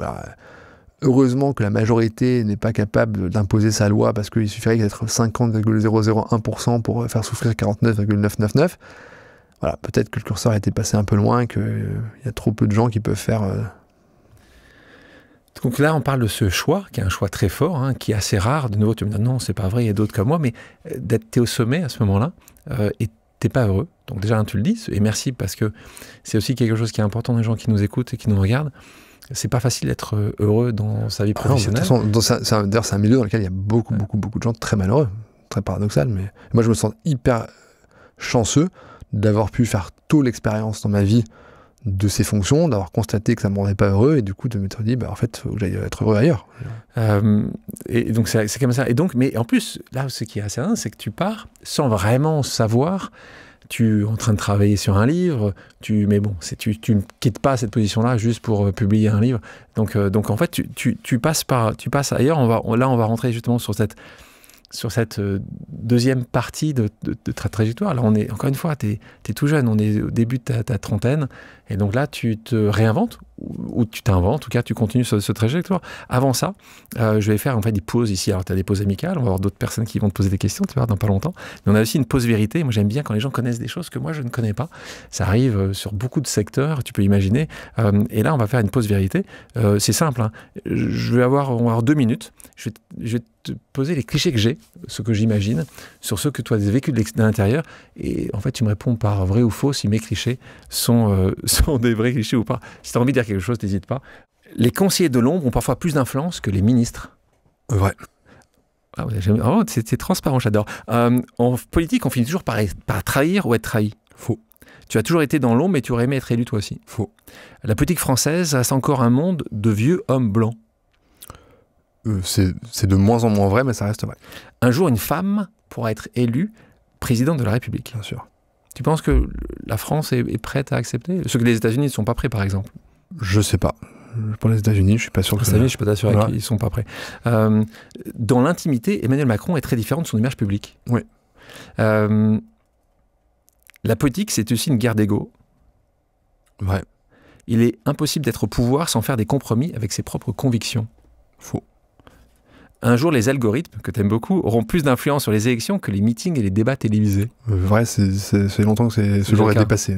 Ça a été déjà le cas sur les campagnes. Hein. Depuis longtemps. Certains médias choisissent de ne pas publier certaines affaires pour ne pas se fâcher avec l'Élysée. Faux. Beaucoup d'interviews politiques sont jouées d'avance, les questions-réponses sont négociées en off. Non. En revanche, souvent, les réponses peuvent être relues. Il est plus facile d'être ministre quand on vient de l'ENA que quand on vient d'un quartier populaire. C'est encore le cas aujourd'hui? Oui, bien sûr. Statistiquement, après, je sais pas si c'est plus facile, mais... Et on termine en privé. Beaucoup de politiques de camps opposés s'entendent très bien. Ouais. Donc surtout au Parlement, en fait. Il n'y a pas de personnalité attachée à telle ou telle couleur politique. C'est pas parce qu'on est de droite qu'on est austère et moi, quand pénible, ou qu'on est de gauche qu'on est chaleureux et sympa. Ça peut être parfaitement l'inverse. Donc quand on se côtoie, à partir du moment où il y a un respect mutuel et qu'on est amené à se parler, d'ailleurs, Dieu merci que ce soit le cas. C'est quand même ce qui fait notre travers. Extrême conflit. Ça, je sais moins, honnêtement, parce que c'est plus récent. On continue, on est en 2020, donc on te retrouve loin des urnes et du monde politique, et là, tu te tournes 2019. 2019, la création de... la création de Zoé. Ouais, donc j'ai oublié 2019, t'as raison. Non, je vois, tu me tapes sur les doigts. Non. Donc, mais là, j'étais en 2020, t'as raison. Tu pars, évidemment, Zoé, en 2019, 2020. tu écris un livre, tu vas sur la route pour parler de ton livre, cette vision que tu avais, qui est là d'ailleurs, hein, ce qui veut lâcher avec David Lamiel, le progrès ne tombe pas du ciel, qui est un manifeste sur ces sujets. Mais là, je te retrouve en 2020.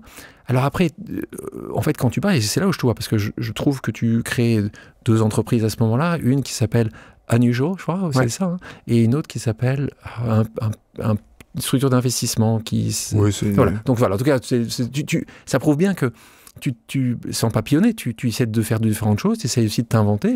C'est pas forcément une chose évidente d'être entrepreneur, d'être au centre là de l'intention. Et là, je te retrouve et tu confondes cette start-up Zoï.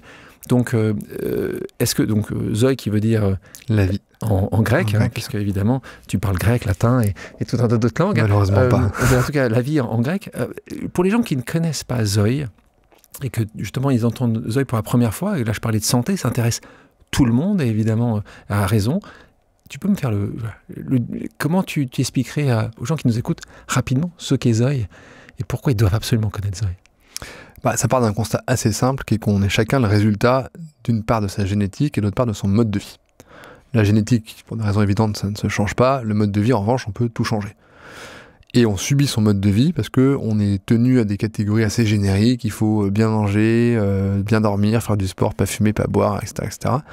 Il se trouve que c'est des injonctions qui sont parfois contradictoires, qui ne sont pas précises, qui ne sont pas adaptées à chacune et à chacun. Donc Zoï, c'est la capacité d'identifier précisément son état de santé actuel et, dans la mesure du possible, à venir, et d'en déduire le mode de vie le plus adapté à chacune et à chacun, en matière de nutrition, d'exercice physique, d'exposition à la pollution, de sommeil, de santé mentale, de santé reproductive. Donc c'est tout un parcours de santé préventive qui commence par un check-up, qui se traduit par le mode d'emploi de ton corps et par un mode de vie qui t'est recommandé et dont les recommandations ensuite sont distillées via une app pendant toute une année.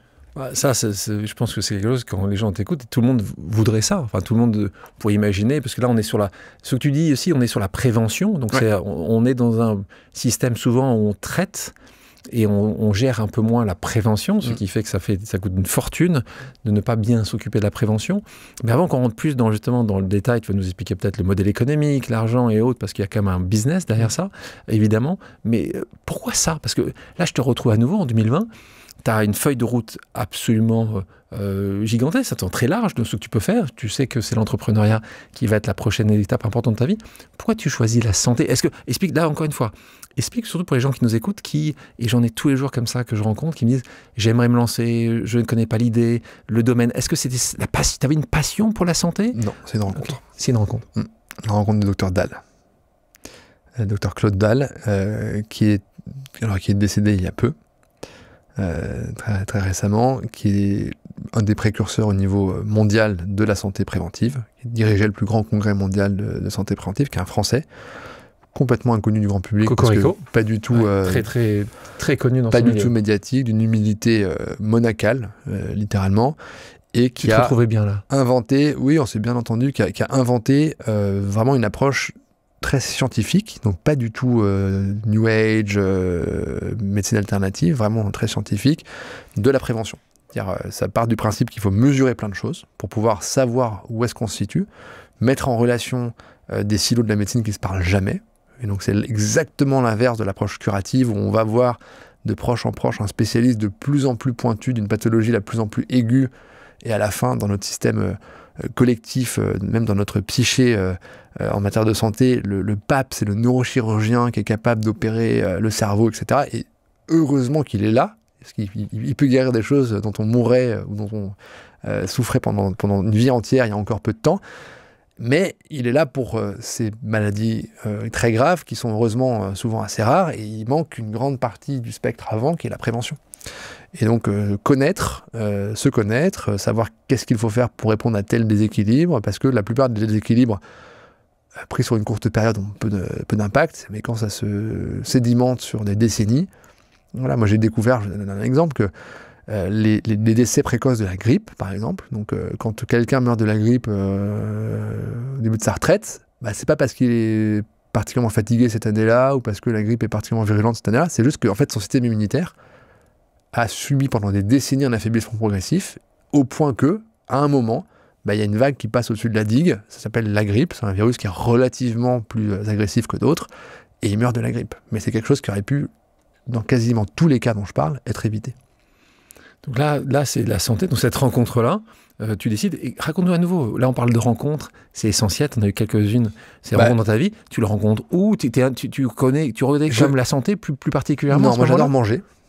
J'adore manger, donc j'ai rejoint un petit projet entrepreneurial d'un très bon ami avec qui j'ai d'ailleurs créé Zoï, de création d'un restaurant, puis d'un deuxième. Et puis je travaille avec le chef Alain Ducasse également. J'adore le vin. Bon.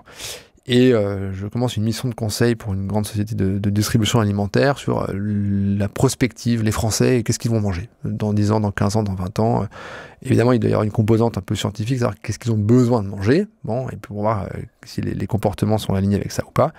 Je m'aperçois qu'une grande partie de ce qui apparaît comme étant une forme d'évidence relève en fait d'une forme de mode, voire de charlatanerie, certains régimes, et qu'il y a assez peu de sciences dures sur le sujet de l'alimentation et de la santé, en dehors de petites verticales très précises sur le sucre, les graisses saturées ou autres. Et je cherche des spécialistes qui soient capables de m'orienter, de me dire, bah là, t'as bien compris, là, t'as pas compris. Moi, je suis pas médecin, je suis pas scientifique. Et on me parle d'un médecin en me disant, il est incroyable, il fait ça, mais en lien avec plein d'autres choses, avec l'épigénétique. Et j'arrive à le rencontrer. Et puis, il y a un vrai coup de foudre amical et intellectuel. Et il me propose de rentrer dans son protocole qu'il avait développé de manière complètement artisanale, vraiment dans la limite de son temps et de son cabinet. C'est un médecin généraliste installé à Paris. Et je commence un enfer d'expérience client. Il y a des analyses à faire dans 8 endroits différents, 4 spécialistes à aller voir, les rapports se perdent, personne ne se parle entre eux, ça prend un temps fou. En plus, c'est entre 2 vagues de Covid, donc c'est porté au carré par les circonstances. Au bout de, je sais plus combien, 7 ou 8 mois de quasi-errance médicale, arrive le moment de la restitution. Et donc, je retourne voir ce docteur, qui n'a pas eu le temps de regarder rien de ce que j'avais fait dans les 6 ou 8 mois, qui découvre vraiment en live avec moi. Il a littéralement de mémoire 42 rapports différents. Certains font 2 pages, d'autres en font 27. Et il passe d'un rapport à l'autre, et pour la première fois de ma vie, il y a un médecin qui est capable de mettre en cohérence l'intégralité de mon passé médical et de ce que je vis. Je pensais pas avoir de pépins particuliers. Et donc là, c'est une épiphanie. C'est vraiment incroyable de me dire, mais en fait, tout est lié. C'est très évident sur le plan de la logique. Et là, c'est comme Newton, là, tout d'un coup, tu as la pomme qui tombe de là. Là, et tu dis... un moment où, pas sur le moment, mais après, je me dis, mais bon, ok, est-ce que j'ai bien... Est-ce que j'ai prêt à dire ce que j'ai vu, mais est-ce que j'ai bien vu ce que j'ai vu? Et si oui, c'est pas possible de passer à côté de ça. Et les effets sur moi sont incroyables, parce qu'il identifie des pépins. Typiquement, j'avais le profil de quelqu'un qui était à risque de mourir précocement de la grippe. On avait quelques années encore. Ouais, mais bon, malgré tout, faut s'en préoccuper tôt. Et puis il apporte une solution qui est objectivée, dont je mesure dans des examens médicaux, dans des analyses biologiques qu'elle fonctionne. Et donc je me dis, mais c'est pas possible que ce génie soit limité par son temps et par son cabinet.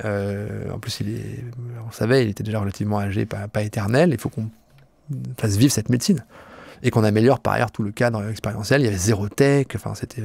On va continuer justement l'histoire, on va avoir une autre pause amicale. Juste avant cette pause amicale, j'aurais pu demander à Alain Ducasse, dont tu parles, qui est quelqu'un qui apprécie beaucoup le projet, qui t'apprécie aussi. Moi, c'est quelqu'un que j'aime d'amour. C'est un entrepreneur assez incroyable. C'est un entrepreneur incroyable. Il était ici il y a quelques temps de ça. Pour les gens qui n'ont pas écouté le pause avec Alain Ducasse, surtout écoutez-le, son histoire, sa résilience, le fait qu'il ne regarde que sur le futur parce qu'il a eu des épreuves très dures dans son passé. Et quelqu'un qui représente la France. Et je sais à quel point, comme moi, t'aimes cette représentation de la France dans le monde, quand même mieux que beaucoup de gens, Alain Ducasse. Et c'est un géant. On va écouter la question d'un autre géant que j'aime beaucoup, qui était aussi ici, et je conseille. On va écouter, on parle d'un patron qui a été très utile pendant la Covid dont tu parles. On parle de Stéphane Bancel, que tu connais, qui était donc le fondateur de Moderna, un entrepreneur français qui est à Boston, un génie et un géant. On écoute sa question pour toi, Ismaël. Bonjour Isma, j'espère que tu vas bien. Ma question est simple, c'est en fait, qu'as-tu appris avec Paul de ton projet du restaurant japonais à Montmartre, qui est d'ailleurs excellent, je recommande à tout le monde. Qu'as-tu appris de ce projet qui en fait t'a le plus aidé ou qui vous a le plus aidé dans la construction de Zoï? À bientôt, amitié. Alors bon, plusieurs choses. D'abord, Stéphane, c'est vraiment ce qui se rapproche le plus d'un mentor pour Paul et pour moi depuis qu'on a créé Zoï. Donc pour ceux qui ne le connaissent pas, c'est probablement le Français qui a le plus apporté à la médecine depuis Pasteur. C'est littéralement une des 3 ou 4 personnes au monde grâce à qui on a eu un vaccin contre le Covid dans des délais records. Donc Je suis pas sûr qu'il y ait beaucoup de monde qui peut s'enorgueillir d'avoir sauvé des millions de vies. Il en fait littéralement partie. Une humilité absolue. Humilité absolue. Voilà. Et puis, une expérience folle dont il nous fait profiter, dont on se sent privilégié, le mot est faible, de pouvoir en bénéficier. Il se trouve qu'effectivement, donc je l'évoquais, on a monté avec Paul, c'est d'ailleurs le projet de Paul initialement que j'ai rejoint en petit partnership assez vite, un petit restaurant de sushi, mais qui avait vocation à être un restaurant traditionnel et fournir une expérience aussi proche que possible de ce qu'on peut vivre au Japon et qui soit aussi proche que possible de la perfection. Et je trouve que ni lui ni moi n'avions jamais été restaurateurs, et que l'on nous a longuement déconseillé de s'y frotter. Et ce qu'on a appris, c'est que, il y a plein de choses, je pense, mais ce qui me vient à l'esprit de manière spontanée, c'est qu'il n'y a pas de détails, zéro. Donc tout a été pensé, testé, repensé, refait. On a refait 3 fois le comptoir, par exemple, à Sushi en 2 ans. À chaque fois, c'est des semaines de fermeture du restaurant. Et je suis pas sûr qu'il y ait 10% des gens qui voient la différence, mais nous, on la voit. Donc tout est réfléchi. Et l'autre chose, c'est que quand on fait les choses de manière sincère et à fond, et en se donnant les moyens et avec une spontanéité totale, il n'y a pas beaucoup de limites. Donc il se trouve que le résultat de tous ces efforts, c'est qu'on a eu une étoile Michelin en 8 mois, ce qui est assez rare. Et je le dis parce que vraiment je considère que c'est vraiment le fait, et du chef évidemment, qui s'appelait Monsieur Chounet et de Paul. Et donc, le travail paye, voilà. Le travail paye. Et le fait que c'est extrêmement important que tu as cité, que tu te challenges tous les jours. Tout le temps. Tous les jours, comment tu arrives à avoir un produit qui est encore... Et pour le coup, peut-être le fil rouge, pardon, je te coupe, mais le fil rouge avec ce que j'ai fait avant, c'est que moi, j'aime même mettre dans la chaussure des autres. Imaginez donc quelqu'un qui connaît pas du tout les sushis, qui découvre, qu'est-ce qu'il va penser à chaque instant quand il passe devant le restaurant. Donc l'architecture est importante, quand il rentre, donc là c'est l'odeur, c'est la lumière, c'est le son, comment on va lui dire bonjour, qu'est-ce qu'on lui montre, c'est les couleurs, c'est l'art de la table, donc voilà, on est allé très très loin et c'est pas une question d'argent, c'est juste une question d'effort. On est allé très très loin dans les détails. Je te donne un autre exemple. Dans la plupart des restaurants, y compris de sushi, la carte des vins, elle est co-construite avec un fournisseur. Il y en a quelques-uns qui ont pignon sur rue. Et aux bornes de ce que le fournisseur est capable d'apporter, on est très fort sur telle région viticole et puis un peu moins fort sur telle autre. Nous, on a décidé de ne mettre à la carte que des vins dont on garantissait que l'accord serait parfait avec ce qu'on servait. Donc, on a 8 fournisseurs différents. C'est un enfer logistique, comptable, de stockage, etc. Mais le client, il sait que, quel que soit... Voilà. On parle de Stéphane, juste une aparté sur Stéphane Bancel. Stéphane Bancel, tu parlais de lui comme quelqu'un qui a passé du temps avec toi, qui aimait aussi profondément le professeur Dalle. Et j'en parle parce que j'ai eu la chance également de travailler avec Stéphane sur la dernière start-up que j'ai montée qui s'appelle Infinite. Et tu la connais, c'est prêt à taux zéro, sans garant, pour des jeunes des classes populaires qui puissent aller faire les études qu'ils méritent de faire, que ce soit en France ou dans le monde. Pourquoi je parle de Stéphane? Parce que Stéphane, dès le premier jour, quand je lui ai parlé de ce projet-là, s'est associé à ce projet-là, a financé des jeunes lui-même. Et encore, je ne vais pas dire plus que ça, parce que tu pourrais me dire, l'argent est une chose, le temps en est une autre. Et aujourd'hui, Stéphane est aussi mentor. C'est-à-dire que ce que tu dis de toi, on a une jeune femme qui est aujourd'hui à Harvard, qui est financée et qui est une Infinite, et Stéphane, je lui posais la question, je lui dis, Stéphane, est-ce que tu pourrais... Il dirige une entreprise qui est une entreprise qui lui demande énormément de temps, et malgré cela, Stéphane prend son temps, tous les mois pour accompagner, pour mentorer cette jeune femme qui est également extraordinaire. Le simple fait qu'ils prennent même 3 minutes pour penser à une question, il est assez unique et ça fait du bien incroyable. Parce que tout à l'heure tu parlais des gens qui prennent distance par rapport à leur succès. Il faut savoir que Stéphane, lui, vient du sud de la France avec des moyens qui étaient limités lui-même et qui a décidé avec son épouse Brenda de tout donner de leur vivant, c'est-à-dire qu'ils ont vraiment une volonté absolue d'aider les gens aujourd'hui à avoir une vie meilleure. Ouais, moi il y a quelque chose qui m'avait tout autant marqué dans son parcours avant que je le rencontre, je le connaissais pas avant Zoï, c'est le choix qu'il fait à 32 ou 33 ou 34 ans, il est déjà le patron d'un des principaux labos français, l'Institut Mérieux, de tout quitter pour être l'employé numéro 1 de Moderna. Il avait plus à l'époque de membres dans son conseil d'administration que d'employés, et il reconstruit de zéro en prenant un risque monumental.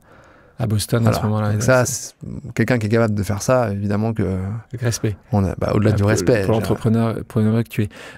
Donc là, on est début de Zoï. Zoï, il se passe aussi un point important, et là, on parle de Stéphane Bancel, mais tu as quand même pas mal de faits autour de ton berceau. Alors là, on parle de Stéphane Bancel, mais on parle d'autres. On parle des gens qui sont connus pour le grand public, pour la plupart d'entre eux, qui deviennent actionnaires chez toi.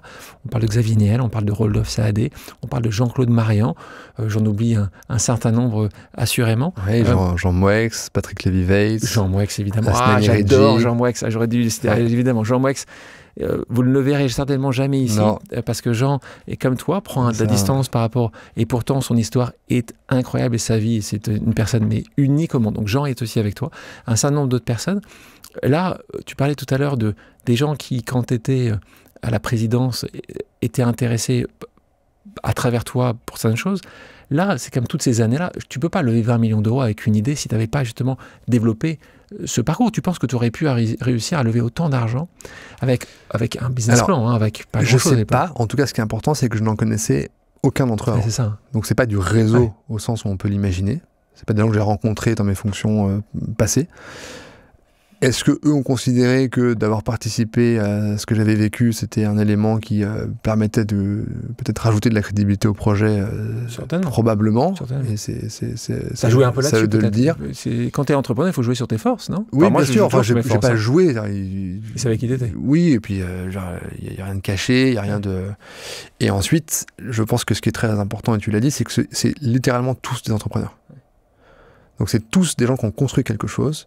Et c'est tous des gens qui sont d'abord là pour le projet, avant d'être là pour le return. Et ça change, ça donne une force folle dans ce qu'on fait, et c'est pour ça qu'on a une entreprise à mission, et que on aura de relâche que lorsqu'on aura démocratisé le service qu'on a lancé.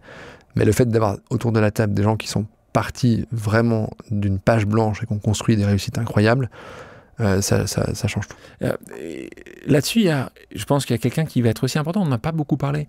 À quel point une personne justement que tu as rencontrée pendant les années précédentes, qui t'a aidé à mettre en place, parce que toi, tu n'avais pas de réseau du tout dans ce monde de la finance. Donc est-ce que Christian t'a aidé? Christian Dernier a été utile ou pas du tout dans ces moments-là? Pas du tout. Alors, il est toujours utile parce que c'est toujours utile.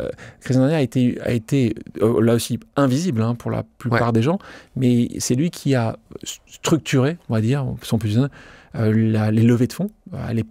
On est en 2015-2016, je pense, d'En Marche. Donc là, lui, il a un réseau. Donc comment tu as fait pour... Non, pas vraiment là-dessus. Comment tu as fait? Tu as tapé aux portes de tous ces gens-là? J'aurais écrit. Bonjour. Stéphane, c'est ce qu'on appelle un cold email. Vraiment. Là aussi, c'est important pour les entrepreneurs qui nous écoutent. C'est faisable. Tu as envoyé un email. Tu en as envoyé un ou deux pour qu'ils répondent? Un seul. Mais après, je pense qu'il est exceptionnel, c'est-à-dire qu'il lit tout ce qu'il reçoit. Oui, ce qui n'est pas le cas forcément de tout le monde. Je ne suis pas étonné qu'il réponde à tout le monde, d'ailleurs, ne serait-ce que pour répondre non. Il est incroyable. Et donc là, tu crées justement ça te met plus de pression ou pas? Ah bah oui. Parce qu'ils sont quand même, t'as des gens qui ont créé quand même pas mal de belles choses autour de la table. Alors c'est moins ça que le fait de la confiance, évidemment, ça oblige. Donc Oui, mais comme tu vois des vrais entrepreneurs autour de la table qui sont tous, tu parles de Xavier, ils sont tous autour de la table des gens qui ont créé ou qui continuent à créer des choses. Donc ça te met...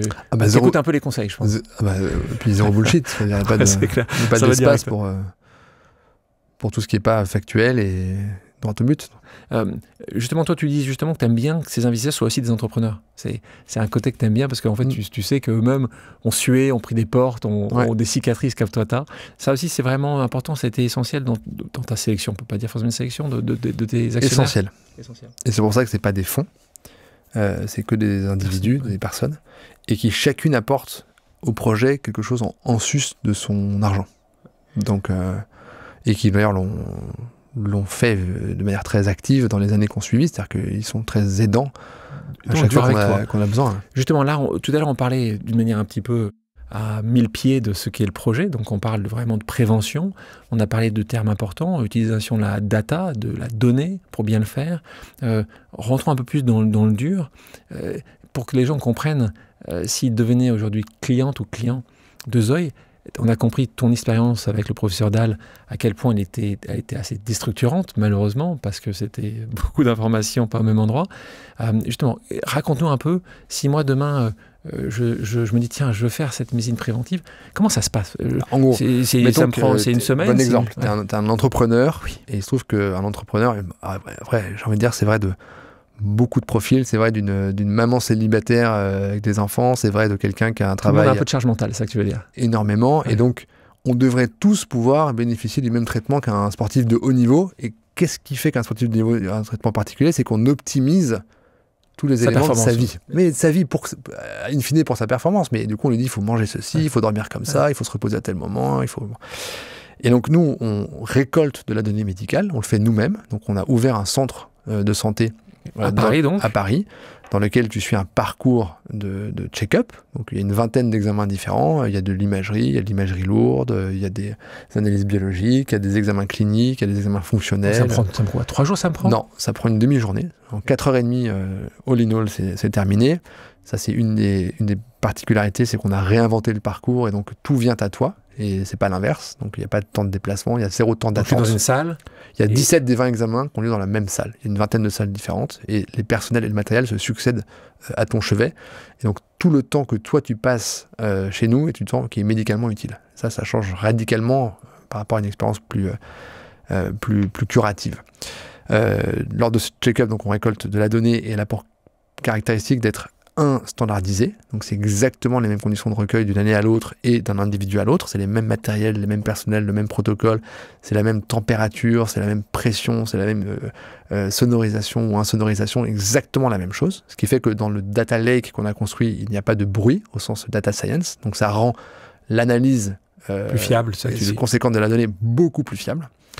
Et quelques semaines après ton check-up, on te revient, donc le médecin que tu as rencontré qui exerce dans le centre revient vers toi en disant on a reçu tous tes résultats, on a préparé un diagnostic et une feuille de route comportementale adaptée. Et là tu as une consultation médicale de restitution et on te présente dans le cadre de cette consultation tes résultats d'une manière qui est chapitrée et problématisée, donc c'est pas l'addition de dizaines d'examens différents, c'est vraiment ta fonction digestive.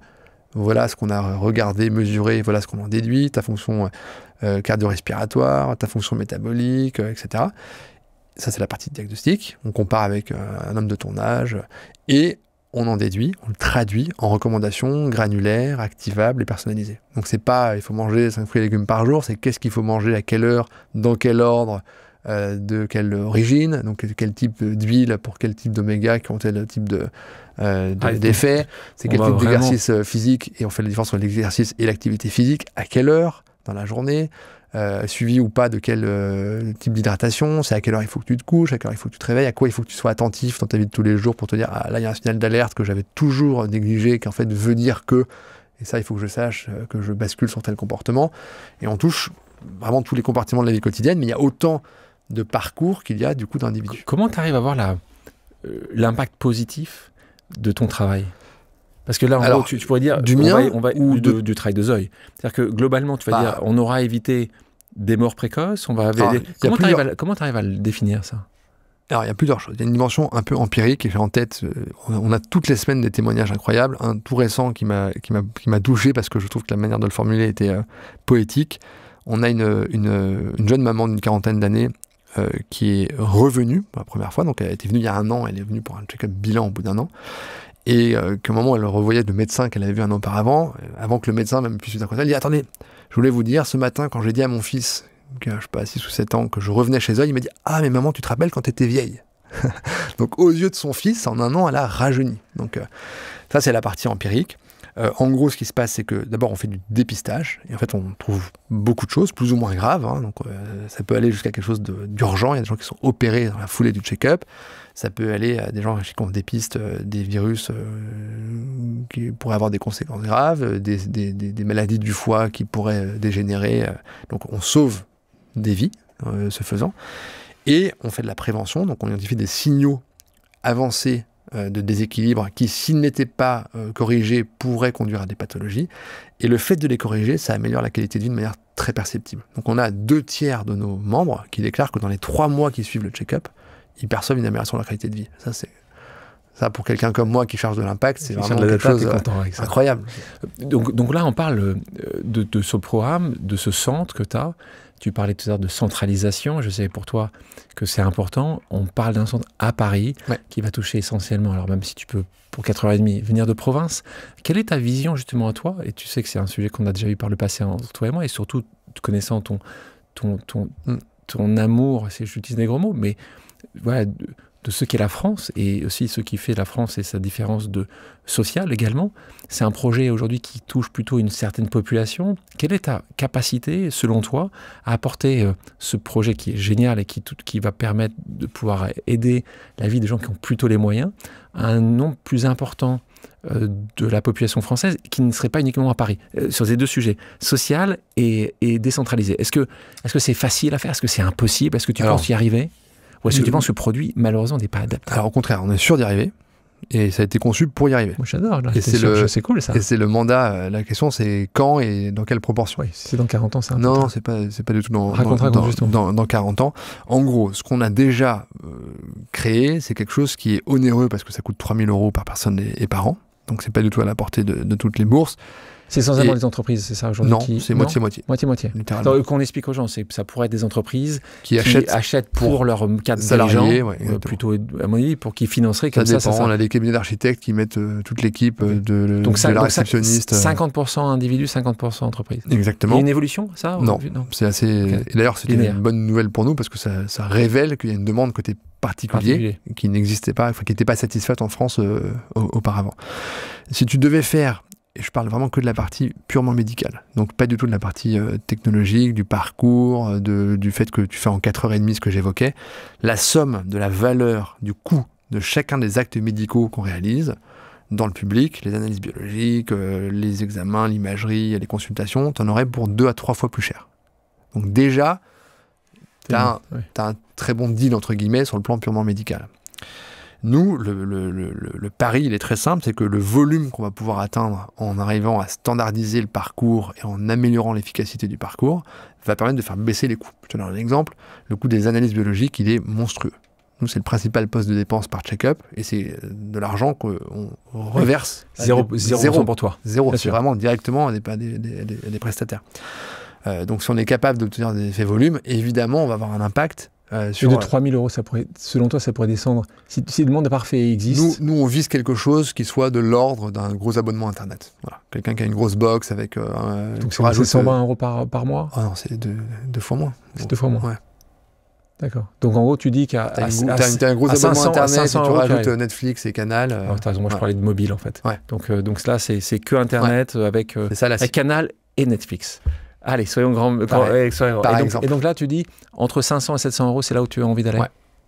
Et ça, c'est exactement le même protocole médical et le même parcours. Après, ce ne sera pas des centres aussi grands, au cœur des grandes villes, mais il y aura toujours des centres de check-up. Et donc ça, c'est à horizon 2 ans, 3 ans, 5 ans? Non, avant 2030. Avant 2030, donc ça va arriver assez vite. Ouais. Et ça, volonté d'être... Il faut bien mesurer un truc, c'est que on est un peu plus de 100 personnes aujourd'hui à bosser chez Zoï. Il n'y a personne chez Zoï dont la famille peut se payer Zoï. Donc nous, chacun des salariés a accès aux produits. C'est important pour nous que chacun sache sur quoi il travaille. Et donc tout le monde chez nous a accès aux produits. Donc tout le monde a un abonnement Zoï et peut faire le check-up s'il décide de le faire. Mais l'incitation à démocratiser, très forte. C'est pas une abstraction, c'est pas pour la beauté du... Enfin, c'est pour ça évidemment, mais juste... Tout le monde a envie son frère, sa soeur, ses parents. N'importe quel dîner de famille, n'importe quel mariage, n'importe quel... Et toi qui partais avec cette question que j'avais quand je pensais à toi et Zoï, toi qui as grandi justement dans cette volonté très militant de faire le mieux pour le plus grand nombre, ça a été un moment, une hésitation, Zoï, de dire c'est pas forcément parfaitement aligné. Pas du tout. Pas du tout. Ah non, pas du tout, pas une seconde. D'abord, j'assume parfaitement qu'il y a une première étape qui soit à destination de personnes plus fortunées. Et je pense que c'est le propre de la plupart des innovations dont on bénéficie aujourd'hui de manière démocratisée. Genre la première voiture, la première trottinette, le premier vélo, c'est à chaque fois quelque chose qui coûtait très cher. Et je pense que c'est la meilleure manière de ne pas faire prendre de risques à l'argent public. De dire, voilà, on fait financer par le privé, par des investisseurs privés et par des clients privés, des investissements qui serviront l'intérêt général. J'ajoute un point hyper important, qui est que sans attendre le moment où on sera capable de sortir cette offre démocratisée, nous, on va publier des papiers de recherche qui vont être, et je le dis parce qu'on a déjà des pré-papiers, qui vont être incroyables. Oui. Donc on va rendre à la science des choses. Tu vas partager, tu vas être open source en fait. Évidemment. Tout ce qu'a fait pour que d'autres puissent l'utiliser. Contractuellement, on s'est engagé vis-à-vis de chacun de nos membres à ne jamais monétiser la donnée. Donc c'est pas une manière déguisée d'aller revendre derrière l'étagère à je sais pas quel labo. Combien de membres aujourd'hui? Écoute, on est aux alentours de 2000 ou 2200. Et donc c'était à peu près en ligne avec ce que tu imaginais au départ? Un peu plus même. Là on continue, donc la région aussi est important pour toi. Est-ce que le prochain centre sera en région? Non. Le prochain centre qu'on va ouvrir, c'est un centre qui va être la réplique de celui qu'on a fait. Donc c'est un centre qui va être haut de gamme à nouveau, qui sera à l'étranger, qui sera à Londres. Ah, d'accord, donc ça c'est important. Donc partager ça, donc c'est à Londres maintenant, c'est ça l'objectif. Donc ok. Donc le troisième centre, est-ce qu'il sera en région? Non, je pense que... À New York. Okay. Non, parce que pour le coup, on a des capacités assez importantes à Paris, et comme tu l'évoquais, comme il faut juste venir entre guillemets 4 heures par an à Paris, l'idée c'est que c'est plus simple pour n'importe qui de venir de Lorient, de Marseille, de Lille ou de Strasbourg, que d'aller ouvrir une capacité... Votre volonté à vous, c'est d'abord d'appuyer cette innovation française dans d'autres villes du monde. Ouais. Ok. Chouette. Et c'est bien, donc tu vas planter le drapeau. Tu parlais tout à l'heure des 5 fruits et légumes. On va faire une autre pause, mais cette fois-ci, c'est une pause check-up. Parce que moi, maintenant, je sais que tu sais ce que je ne sais pas encore une fois sur un certain nombre de choses. Donc, et pour les gens qui nous écoutent, on va te poser quelques questions. Tu vas me dire si les questions santé, tu peux y répondre. Est-ce qu'il faudrait marcher? Alors ça, c'est une question que j'avais avec Michel Simès. Est-ce qu'il faudrait vraiment marcher 10 000 pas par jour pour être en bonne santé? Marcher, oui. 10 000 pas par jour, ça dépend de chacun. Donc, ça dépend de chacun. Ouais. Mais il y a comme un minimum il y a un minimum, mais vraiment qui dépend de chacun. Et surtout, il vaut mieux marcher 3 fois 1,5 km que 1 fois 8 km. Voilà. Okay. Écoutez ça. Les 5 fruits et légumes par jour, ils sont obligatoires? C'est plus compliqué que ça, je dirais. Non, mais tout va être beaucoup plus compliqué. Bah oui, mais c'est la personnalisation. C'est justement le principe. C'est que... Ouais, mais c'est quand même... Il faut en manger. Alors, globalement... Rassure-moi, il faut rassurer les parents. Beaucoup plus de légumes que de fruits, clairement. Et un des principes fondamentaux, c'est variété et diversité. Donc oui. À un moment de la journée? Plutôt au moment des repas, et plutôt d'ailleurs sur une période de temps qui n'est pas trop étendue. Après, je ne parle pas des enfants là. Est-ce qu'il faut commencer par les fruits parfois, ce repas? Pas sûr. Non, je pense pas. Alors tu vas me dire que ça dépend des gens. Oui, mais faut-il faire idéalement du sport tous les jours? Non. D'accord. Ça. Mais du sport non, mais de l'activité oui. Donc marcher, monter des ça c'est un point important. Je reparlons du COJOP, du Comité d'organisation des Jeux Olympiques et Paralympiques, où j'avais la chance d'être administrateur. Ce qu'on parlait justement, c'est d'activité physique. On parlait pas de sport, on parlait juste, il fallait que tu sois en mouvement. Ça c'est obligatoire. Ça oui. Dormir 6 heures par nuit, est-ce que c'est suffisant pour une bonne santé? C'est moins qu'il faut? C'est plus? Plus. Mais il ne faut pas non plus dormir trop. Entre 7 et 8. 7 et 8, c'est l'idéal. Écoutez-moi toutes et tous. 7 et 8, là on commence à être pas mal. Est-ce que la génétique joue un rôle important dans notre mode de vie et l'espérance de vie surtout? Oui. Parce que là, c'est vrai, tes parents, grands-parents ont un cancer, est-ce qu'il faut quand même le traiter plus facilement, il faut regarder plus Ouais, en gros, contrairement à ce qu'on peut imaginer, la génétique, elle a une influence qui est beaucoup moins directe et évidente que ce qu'on croit souvent. Donc il y a très peu de gènes qu'on appelle activables. Donc il y a très peu de gènes dont on sait que de manière binaire, ou de variants, si on les a ou si on les a pas, ça veut dire qu'automatiquement on a telle maladie. En revanche, le génotype d'un individu, évidemment, a des conséquences importantes sur son mode de vie, sur ses vulnérabilités et sur les risques de pathologie qu'il peut développer. Ce qui me dérange aujourd'hui, donc on parle de santé, c'est en particulier aux États-Unis, mais pas que, cette volonté en particulier des gens qui ont des moyens considérables d'espérer que la vie ne se terminera pas ou qu'il pourrait être plus fort que la personne créatrice. Comment tu le vis ça? Toi, tu es vraiment... Nous, on a une approche très différente de celle que tu décris, et c'est pas pour rien qu'on s'appelle Zoï, et c'est pas pour rien qu'on a démarré depuis la France avec des investisseurs français, avec une équipe cœur qui est quasi entièrement française. L'approche américaine simplifiée, mais c'est celle que tu décris, qui est de dire, voilà, on est la génération qui va casser la mort, quoi. Et on va déplacer la frontière de manière massive, voire l'annuler. Bon. Nous, c'est pas du tout notre approche. On est vraiment dans une approche presque, je dirais pas opposée, mais on veut pas rajouter des années à la vie, on veut rajouter de la vie aux années.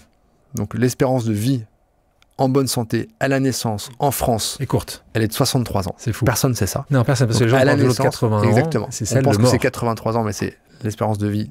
En point bonne barre. santé.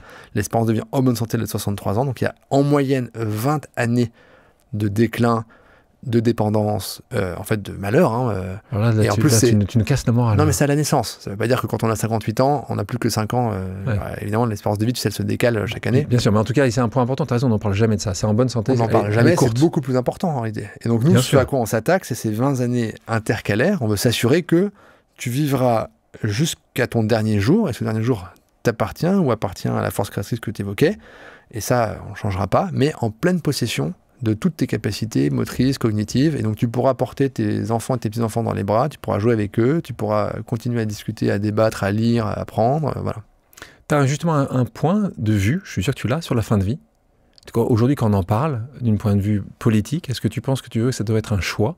Est-ce que tu penses qu'aujourd'hui, ça le devrait l'être, ou tu penses que justement, c'est une complexité qui ne peut pas être en fait changée dans les règles et dans les lois ? Moi, j'ai beaucoup de mal à me mettre dans une position de dire aux gens ce qu'ils doivent faire ou penser. Oui, sauf qu'aujourd'hui, Donc, on ne les laisse pas. oui, faire. justement, c'est pour ça que je suis plutôt d'avis de laisser la liberté. Choisir. Voilà, dans des conditions encadrées, mais mon tempérament me porte plutôt vers ça. Et donc là, on parle de longévité. Alors, merci de le dire, parce que c'est vrai que c'est quand même un sujet beaucoup de gens. Et en fait, moi, je crois que c'est une chanson de... Je crois que c'est Vianney qui chantait ça en disant « Il vaut mieux vivre mieux que vivre vieux ». Je pense que c'est assez vrai. Et que malheureusement, aujourd'hui, on peut imaginer, parce que c'est vrai que ces fins de vie, quand tu parles de ces 20 ans en déclin, pour en avoir vu et pour avoir vécu malheureusement, et ce qui arrivera à chacun d'entre nous, si ce n'est pas déjà le cas, on voit des gens proches de nous qui ont ce déclin-là, c'est quand même des moments très compliqués. On continue les pauses amicales.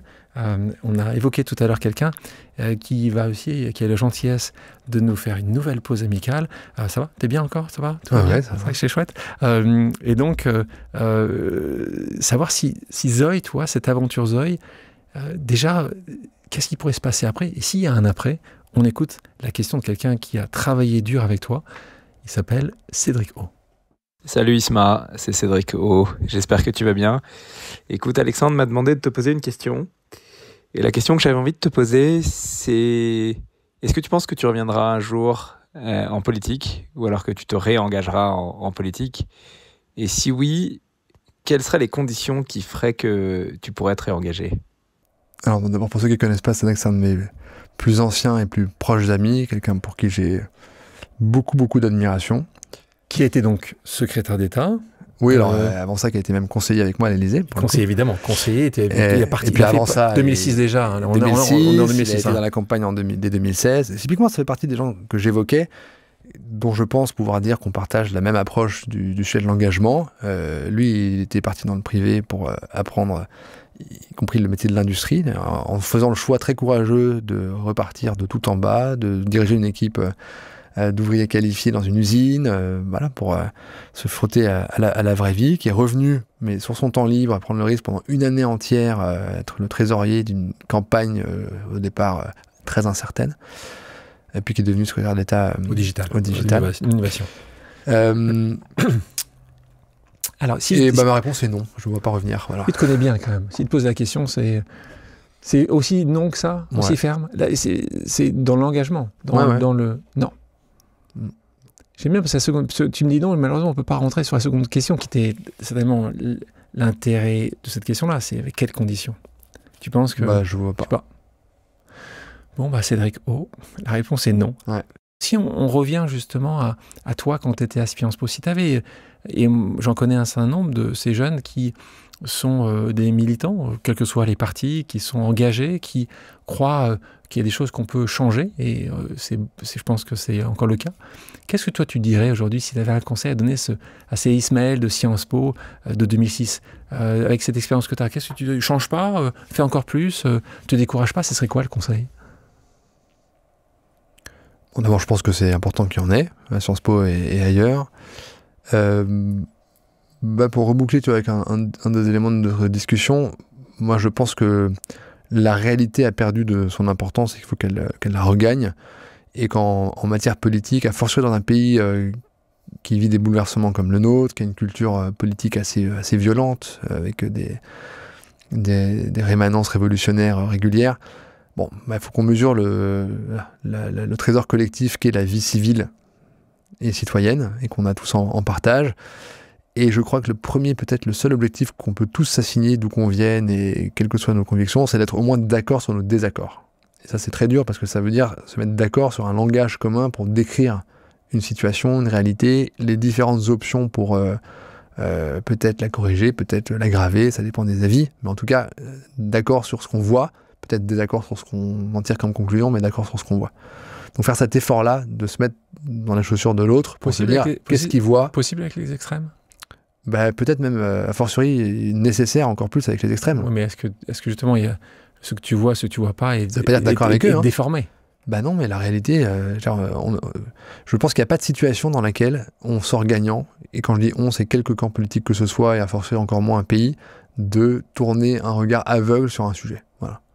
Mais quand la personne en face de toi ne fait que dire des choses qui ne sont pas vraies. Justement, dans ce cas-là, c'est pas possible. Mais c'est son problème à elle. Ce qui peut arriver. Oui, bien sûr, mais c'est son problème à elle, entre guillemets. C'est pour ça, mon conseil, c'est ne sois pas cette personne-là. Quand tu disais elle, c'est cette personne. C'était personne, c'était pas une femme. Non, c'est cette personne qu'on évoquait. Okay. Une question pour toi.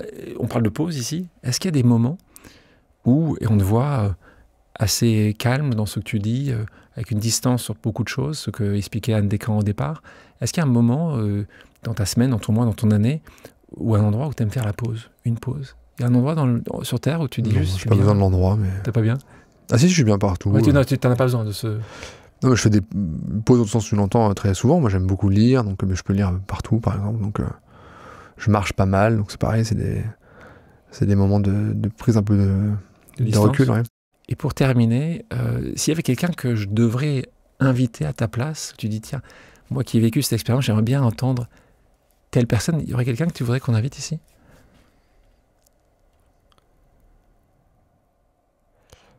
J'ai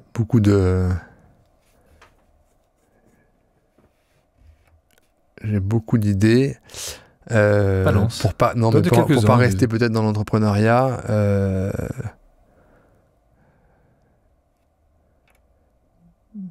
Peut-être un écrivain, tu vois. Ouais. Il y en a qui... Ouais, j'ai un ami écrivain auquel je pense s'appelle Nicolas Idier, qui serait intéressant à mon avis. Donc voilà, le point est pris. Ismaël, merci d'avoir pris le temps, d'avoir raconté justement ces 2 vies, c'est déjà beaucoup, même pas 40 ans, des vies intenses. Si les gens veulent te contacter, si les gens disent, tiens, moi j'ai quelque chose, j'ai envie de parler, j'ai envie de discuter, j'aime cet engagement et cette distance aussi par rapport aux choses, est-ce qu'il y a une manière idéale de te contacter, un email, un Instagram, un LinkedIn? Qu'est-ce qui fait que tu regardes? Comme Stéphane Bancel, tu réponds, toi? Non. En tout cas, j'essaye, mais je ne m'engage pas à répondre. D'accord, mais LinkedIn, ce sera la manière le plus simple de pouvoir potentiellement espérer une réponse. Non, mais je fais mon maximum, mais je préfère ne pas formuler un engagement que je ne suis pas certain de tenir. Merci dans ce cas de dire la vérité de nouveau. Ismaël, merci beaucoup pour ton temps. Merci. Merci à toutes et à tous d'avoir pris le temps de faire une pause avec nous. J'espère que l'émission vous a plu, inspiré ou fait réfléchir. Si c'est le cas, je compte sur vous pour le partager avec vos proches, laisser un commentaire et mettre la note de 5 étoiles sur les plateformes d'écoute. Si vous voulez me suggérer des invités ou simplement me faire part de retours, vous pouvez me contacter via LinkedIn en tapant Alexandre Mars ou bien m'écrire à l'adresse suivante, le podcast pause@gmail.com.